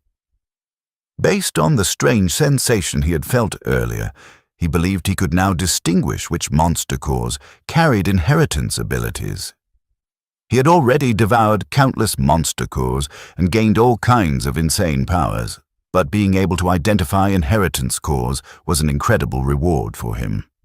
Before he could even check what ability he had gained from the snake, a massive fireball suddenly shot toward him. By the time he noticed it, it was already too late. The fireball slammed directly into him and exploded. The dark priest wearing the massive hat burst into laughter, mocking Wu Jin for acting so relaxed despite standing in enemy territory and calling him a pathetic human. But his laughter suddenly stopped when he heard a voice. Out of the flames, Wu Jin slowly walked forward while muttering that it was a complete failure. As the fire faded, his body became visible, covered in hardened reptilian skin. Wu Jin looked down at his transformed hand with disappointment because he had been hoping to inherit the snake's poison ability instead. As Wu Jin emerged from the flames, he immediately spotted the man wearing the large hat. Examining his body, he admitted that, although it was not the skill he had hoped for, it was still extremely useful since his newly acquired ability had allowed him to block the fire attack. He wanted to test the skill further, but the battle was far from over. Another fireball shot toward him, and this time he reacted instantly, slicing it apart before charging directly at the man. The man in the hat was stunned after seeing Wu Jin block his attacks twice. He had already heard stories about Wu Jin, describing him as a madman who wandered among humans while consuming monster cores. Knowing how dangerous Wu Jin was, he decided to fight seriously. Multiple spider legs suddenly burst from his back and intercepted Wu Jin's sword strike. Seeing this, Wu Jin quickly retreated. He was surprised by the sight and became curious whether the man had gained such an ability by consuming the core of a spider monster. The man in the red hat grinned and told Wu Jin that he had always wanted to face him and was glad he had finally appeared, even adding, "I'm so thankful that I could cry." Raising both hands, he summoned several spiders behind him, leaving Wu Jin momentarily shocked. The spiders immediately launched their attacks, casting a fireball and poison gas. Wu Jin slashed through the attacks, but he was still amazed by the spiders' overwhelming power. The fire and poison projectiles collided and created a massive explosion, powerful enough to reach the top of the pit where Ronald and the others were waiting. The violent blast immediately made Ronald worry about Wu Jin's safety. When the smoke cleared, Wu Jin was once again covered in flames, while the man in the hat stared at him in amazement, unable to believe that someone could survive a direct hit from his spiders. At that point, he was no longer sure whether Wu Jin could even be called human. Wu Jin, however, had suffered considerable damage as small cracks began appearing across his stone skin. He had never expected that combining poison gas with fireball would create such a devastating explosion, and he finally realized the limitations of his newly gained ability.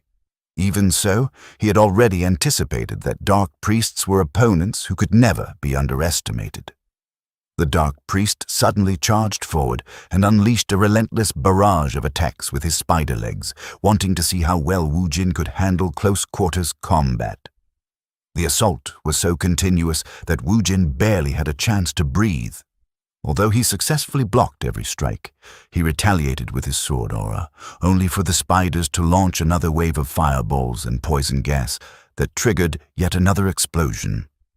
Thanks to the stone skin ability he had obtained from the snake monster, Wu Jin survived once more, but he knew he needed to change the flow of battle. He considered eliminating the spiders first, yet the Dark Priest's constant pressure prevented him from doing so. His internal organs had already been severely damaged by the flames, and both his regeneration and stone skin abilities were reaching their limits.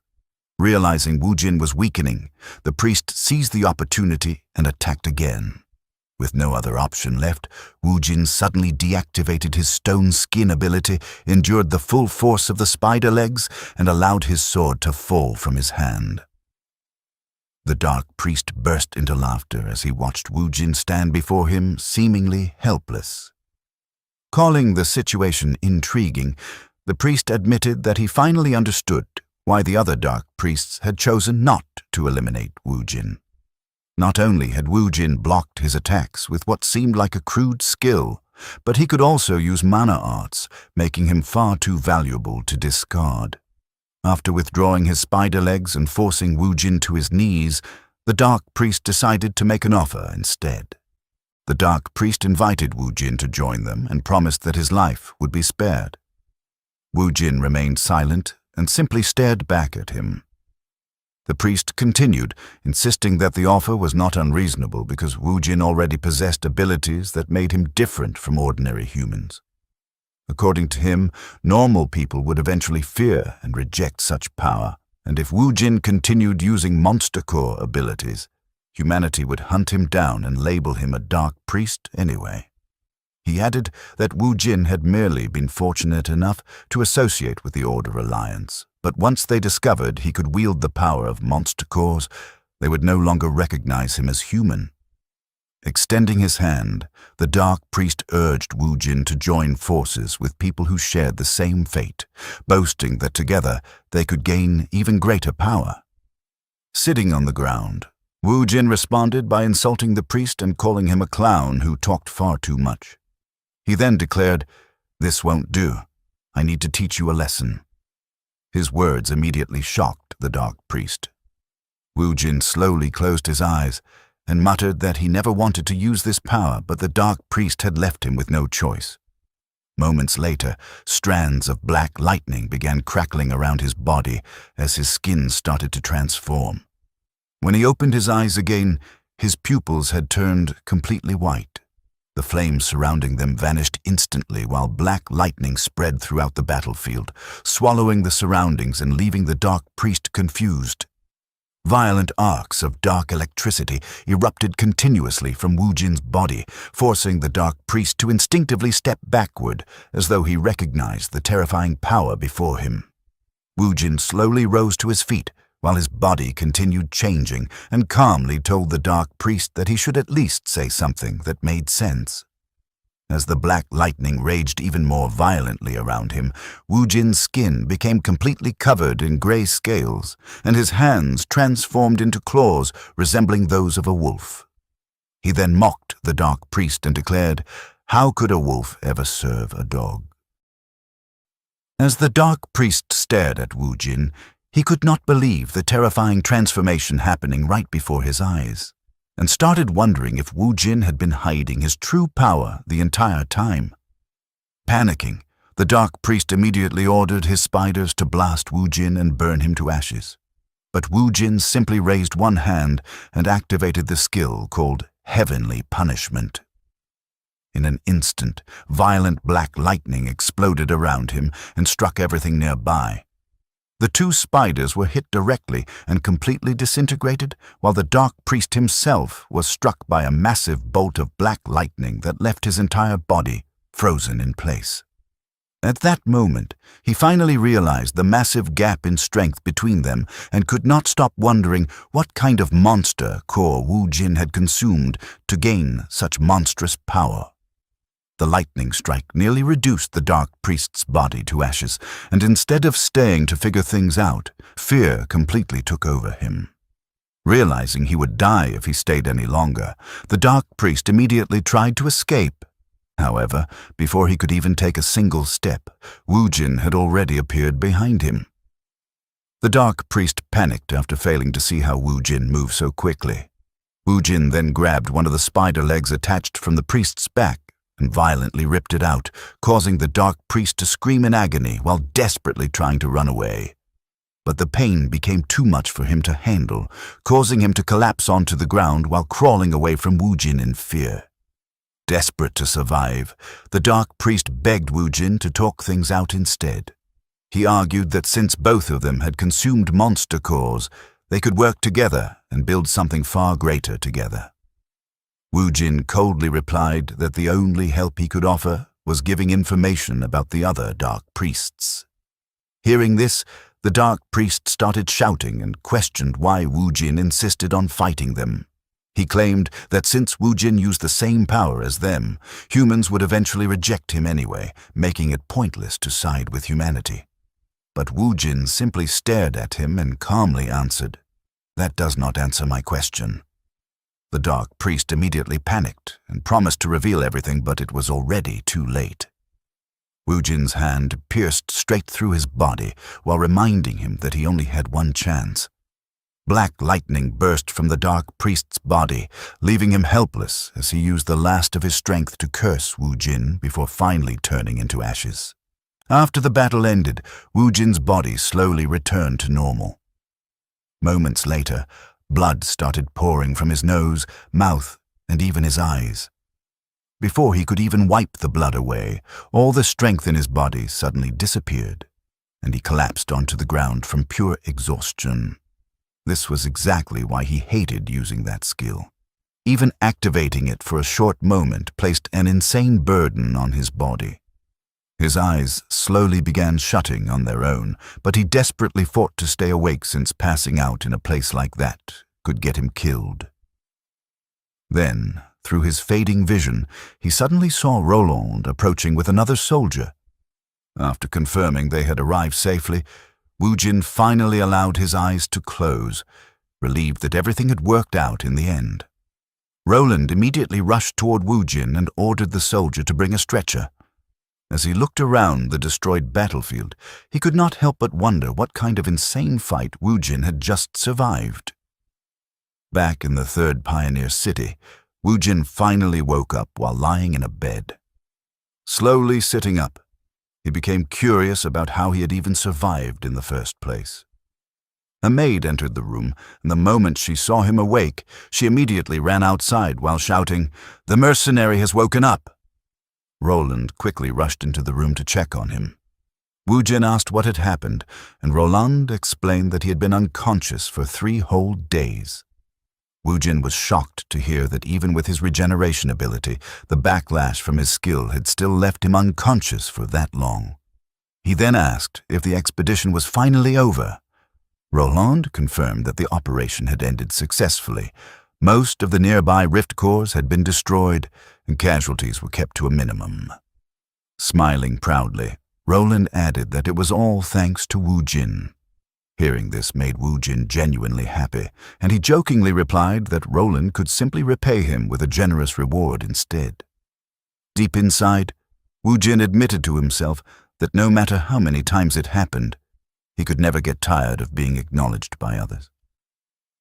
Just then, another man suddenly entered the room and introduced himself as a representative from the Order Alliance.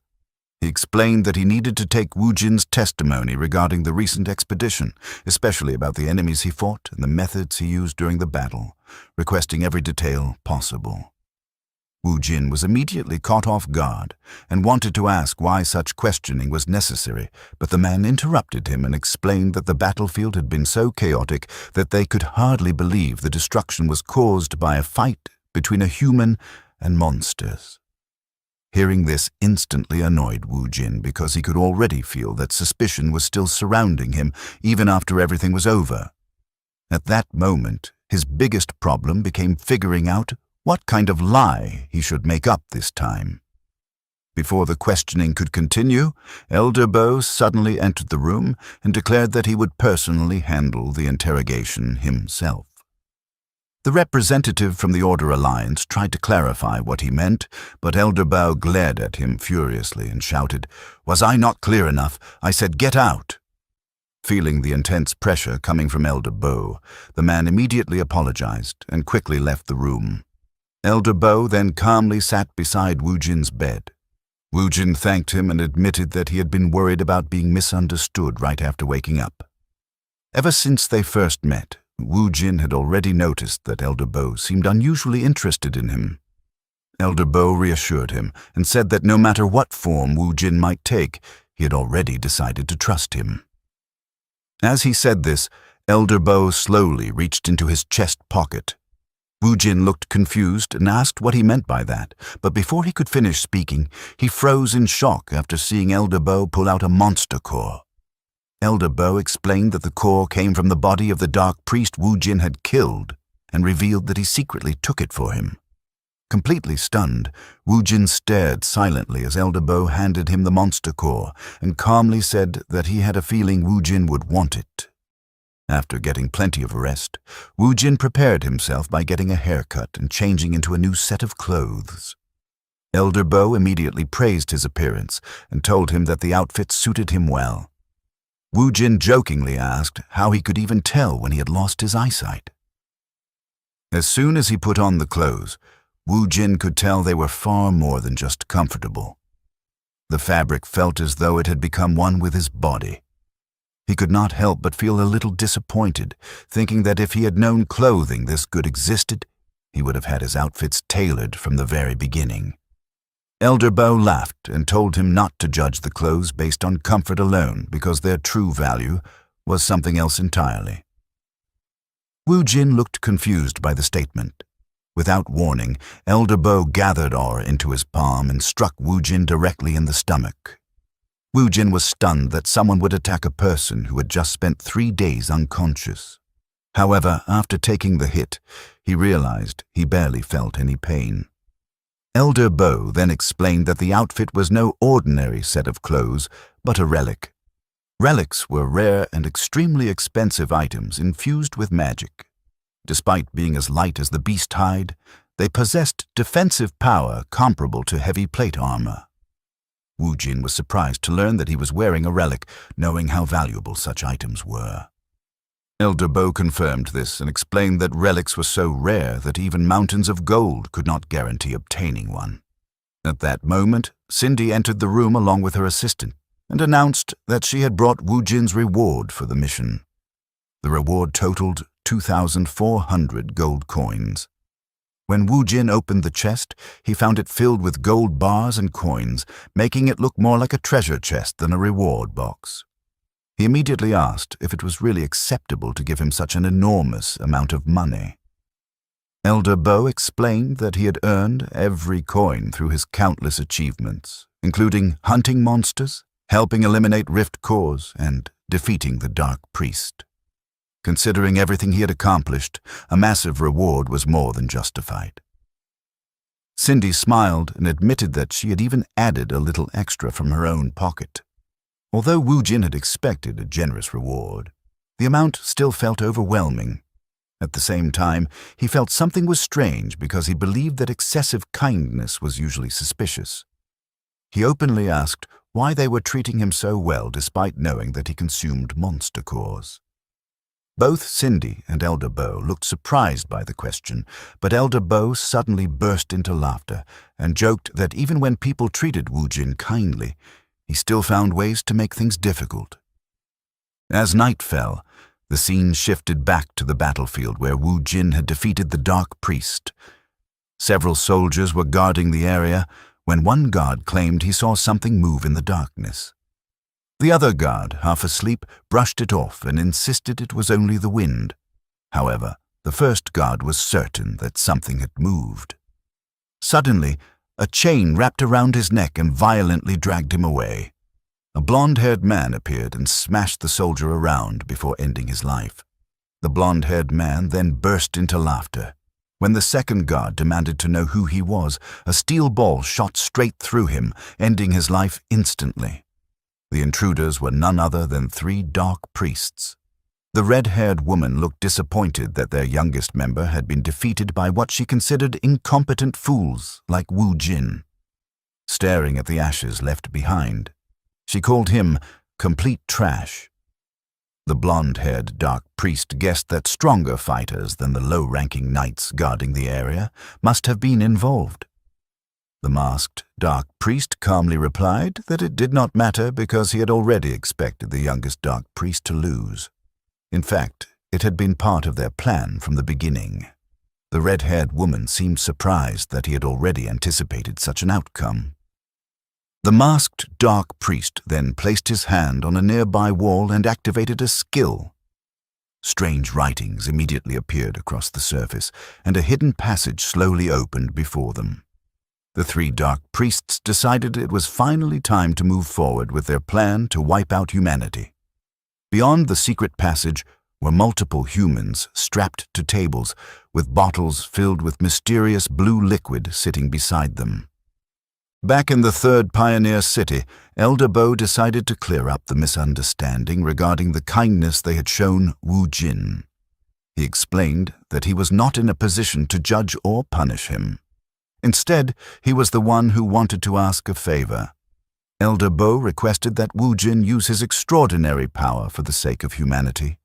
Hearing this, Wu Jin could not help but think about what might happen if people discovered that he consumed monster cores. He had expected fear, suspicion, or even torture. Instead, the people who knew his secret were asking for his help.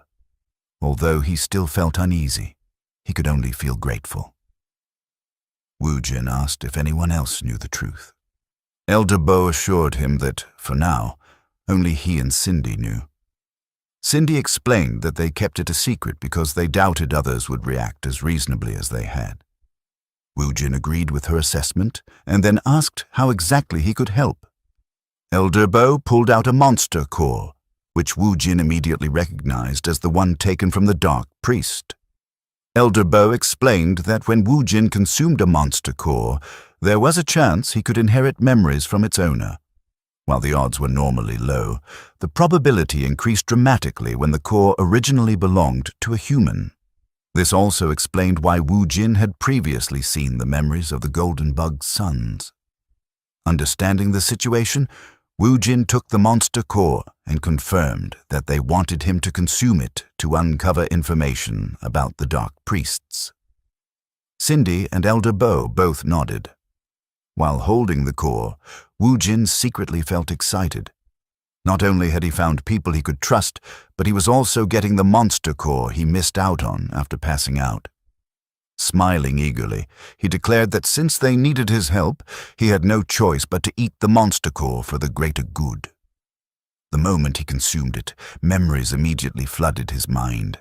He found himself inside a tall building where the future dark priest was desperately shouting that he wanted to become someone special and no longer remain a failure. The man was kneeling before the red-haired dark priest and begging for true and overwhelming power. The red-haired woman acknowledged his desire, then pulled out a bottle filled with blue liquid and told him that he would first need to prove himself worthy. Moments later, Wu Jin opened his eyes and saw Elder Bo and Cindy staring at him. Elder Bo immediately asked whether he was feeling all right. Wu Jin sat up and assured them that he was perfectly fine. Then he revealed that he had successfully seen the memories and had already learned about the dark priest's next plan. Afterward, Wu Jin, Cindy, and Elder Bo stepped outside to get some fresh air. Elder Bo asked Wu Jin if he was absolutely certain about the information he had obtained from the dark priest's memories. Wu Jin confidently confirmed that he was. He explained that the recent battle and Rift Core incident had merely been a smokescreen created by the dark priests to distract everyone from their real objective. Their true target was an event that had never once been cancelled throughout history, the Archbishop's banquet. According to the memories he saw, the dark priests planned to launch an attack during the banquet and eliminate all the high-ranking officials gathered there. The revelation immediately shocked both Cindy and Elder Bo. Elder Bo knew that the banquet was heavily guarded, making it difficult to believe the dark priests possessed enough military strength to pull off such an operation. Wu Jin admitted that he could not determine the exact scale of their forces, but he had seen a man wearing an iron mask as well as the red-haired woman connected to the deaths of the Golden Bug's sons. Judging from their presence alone, Woojin believed both of them were incredibly powerful. As Elder Bo carefully processed everything he had heard, Cindy voiced her concern. She believed the situation was far too dangerous for them to handle alone and suggested informing the Order Alliance immediately while canceling the banquet altogether. Before she could finish, however, Elder Bo firmly shouted, "That won't do." He explained that reporting the information would force them to reveal how they obtained it, including the fact that Woojin consumed monster cores. If that happened, they could end up being treated as dark priests rather than allies. Canceling the banquet was no better because the dark priests could simply switch to a backup plan, leaving them right back where they started. Woojin then asked what they should do instead. Elder Bo confidently said that they should take advantage of the information they already had. If they knew the rats were coming, then all they needed to do was prepare a proper mousetrap. Sometime later, the day of the banquet finally arrived. As Woojin walked through the center of the grand hall, whispers immediately spread among the guests. Some wondered if he was really the mercenary who had played such a major role during the expedition, while others commented that he looked far too young and not nearly as strong as the rumors suggested. Several ladies quietly shared stories they had heard, claiming that Woojin transformed into a beast whenever battle began. One of them even became curious enough to want to start talking to him. Before anyone could do so, a familiar voice suddenly called out, "Well, look who it is." It was Roland. Smiling broadly, he grabbed Woojin by the shoulder and introduced him as the genius and hero of the expedition who only decided to show up after the fighting was over. He jokingly admitted that he had thought Woojin was dead. Woojin smiled since he never expected Roland to be worried about him. He apologized and explained that things had been so hectic that he had not found time to visit. Roland laughed and admitted that the battle had been far from easy. However, he quickly noticed something strange and asked Woojin what was going on. Confused, Woojin asked what he meant. Roland pointed out that someone had been following him the entire time. It was the Inquisitor who had questioned him after he woke up. Seeing the man again, Woojin jokingly praised him for being so dedicated to his job. He then explained to Roland that the Inquisitor seemed suspicious of him simply because he was too strong. Roland lowered his voice and whispered that the people who had not participated in the expedition tended to be overly pessimistic. As a fellow member of the Order Alliance, he apologized on their behalf and encouraged Woojin not to let it bother him. No matter what anyone said, the fact remained that he had fought to protect countless people. Woojin silently appreciated Roland's words. While the two continued talking, a bell suddenly rang throughout the hall, and an announcement echoed across the room. The Archbishop had arrived. Conversations immediately stopped as everyone turned toward the grand staircase. Walking down with an air of authority was Archbishop Conrad. The guests greeted him respectfully as he welcomed everyone and expressed his hope that they would enjoy the celebration. At that moment, Elder Bo quietly approached from behind and gave Woojin a subtle nod. Woojin immediately understood the signal. The atmosphere had reached its peak, meaning the dark priests could make their move at any moment. It was time for him to prepare. Outside the city, the dark priests had already gathered their forces under the leadership of the 3 surviving dark priests. Back inside the banquet hall, a soldier suddenly rushed toward Archbishop Conrad, knelt before him, and reported an emergency. The Archbishop calmly asked him to explain. The soldier revealed that a massive swarm of abominations had appeared at the city's northern gate. The announcement shocked everyone present. At the same time, the abominations smashed through the northern gate and poured into the city. Panic immediately spread through the banquet hall as guests questioned what was happening. Despite the chaos, Woojin remained calm and remembered the discussion he had previously shared with Elder Bo. During their planning session, Elder Bo explained that directly attacking the banquet while every knight was gathered there would be nearly impossible, even for the dark priests. Therefore, the most likely strategy would be to create disturbances in other districts of the city, forcing the defenders to spread out and creating an opening to strike the banquet. Back in the present, Archbishop Conrad ordered the soldiers to stop the abominations at all costs and authorized them to pull troops from the banquet if necessary to protect the civilians. During their earlier meeting, Wu Jin had wondered how they could prevent the knights from abandoning their posts, a concern Elder Bo shared. However, since it was the Archbishop's banquet, Elder Bo lacked the authority to issue direct commands. That was when Cindy proposed an unusual solution. She suggested creating a crisis inside the banquet hall itself before the soldiers could be lured away by the attack outside. Back in the present, glowing stones hidden near the upper levels of the banquet hall suddenly activated. Moments later, a powerful explosion tore through the top floor. Guests screamed in panic, believing the abominations had already reached them. Orders were immediately shouted as the knights rushed to protect the high-ranking officials. Standing from a hidden vantage point, Cindy watched everything unfold before giving Wu Jin a satisfied nod. Their plan had worked perfectly.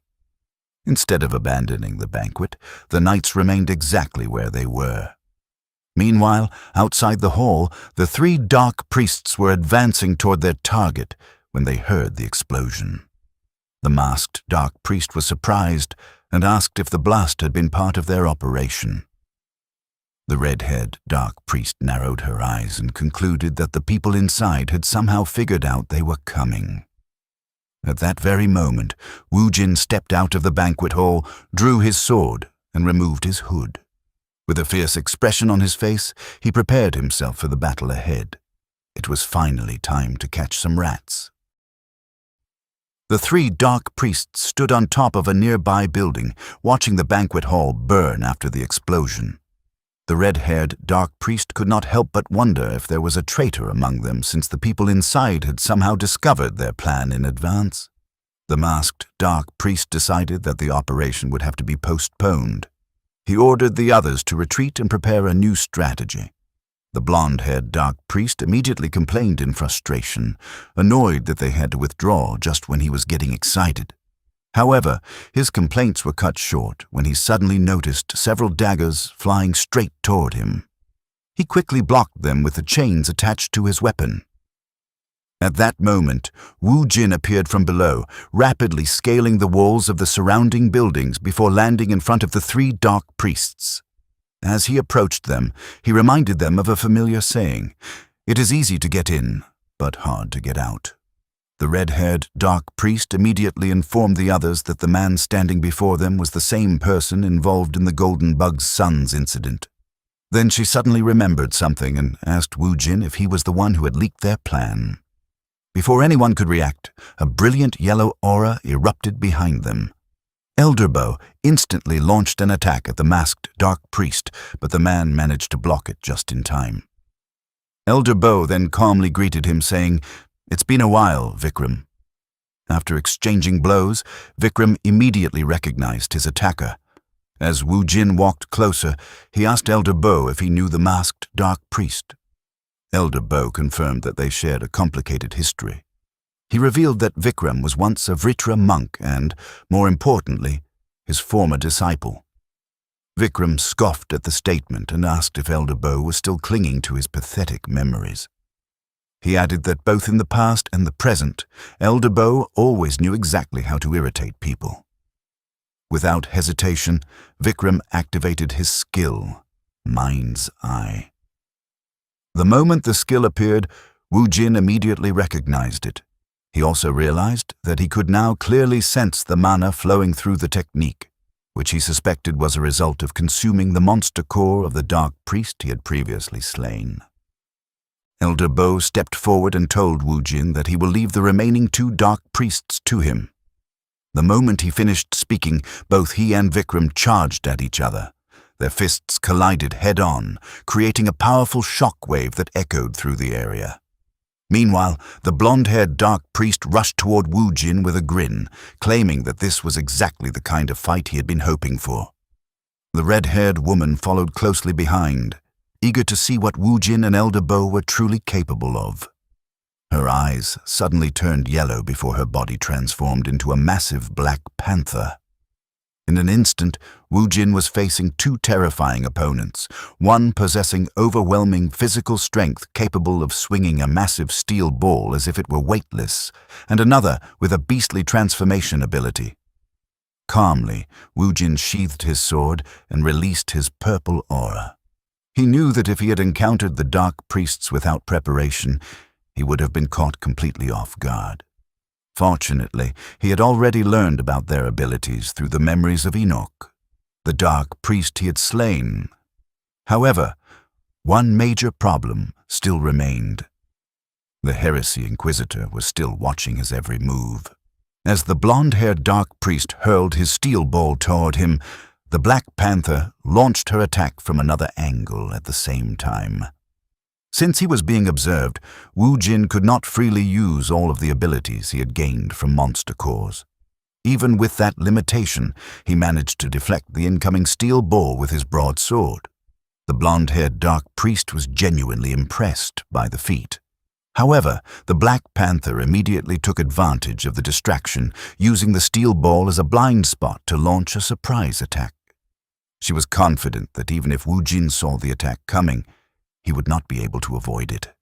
Her claws pierced through Wu Jin's relic armor and slashed across his side. Despite the injury, Wu Jin did not look frightened. Instead, he smiled. The situation reminded him of the nightmare he had survived 12 years ago. To him, fighting while restricted felt like training with extra weights. Since he could not fully use his abilities, the battle had become even more interesting. It had been a long time since he had genuinely enjoyed a fight. Meanwhile, Elder Bo and Vikram continued exchanging devastating blows. Vikram launched a powerful straight punch, but Elder Bo effortlessly dodged it. Elder Bo commented that Vikram had not changed at all, pointing out how he still overcommitted his body and stubbornly chased new paths instead of mastering what he had already been taught. Vikram dismissed the criticism and called Elder Bo old-fashioned.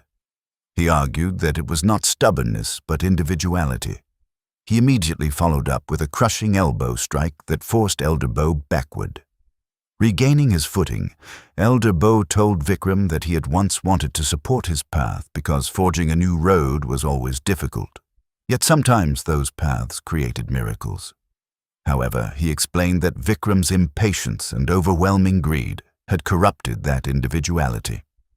Elder Bo firmly stated that schemes built on lies were destined to collapse eventually. He then warned Vikram to pay close attention because he was about to teach him one final lesson.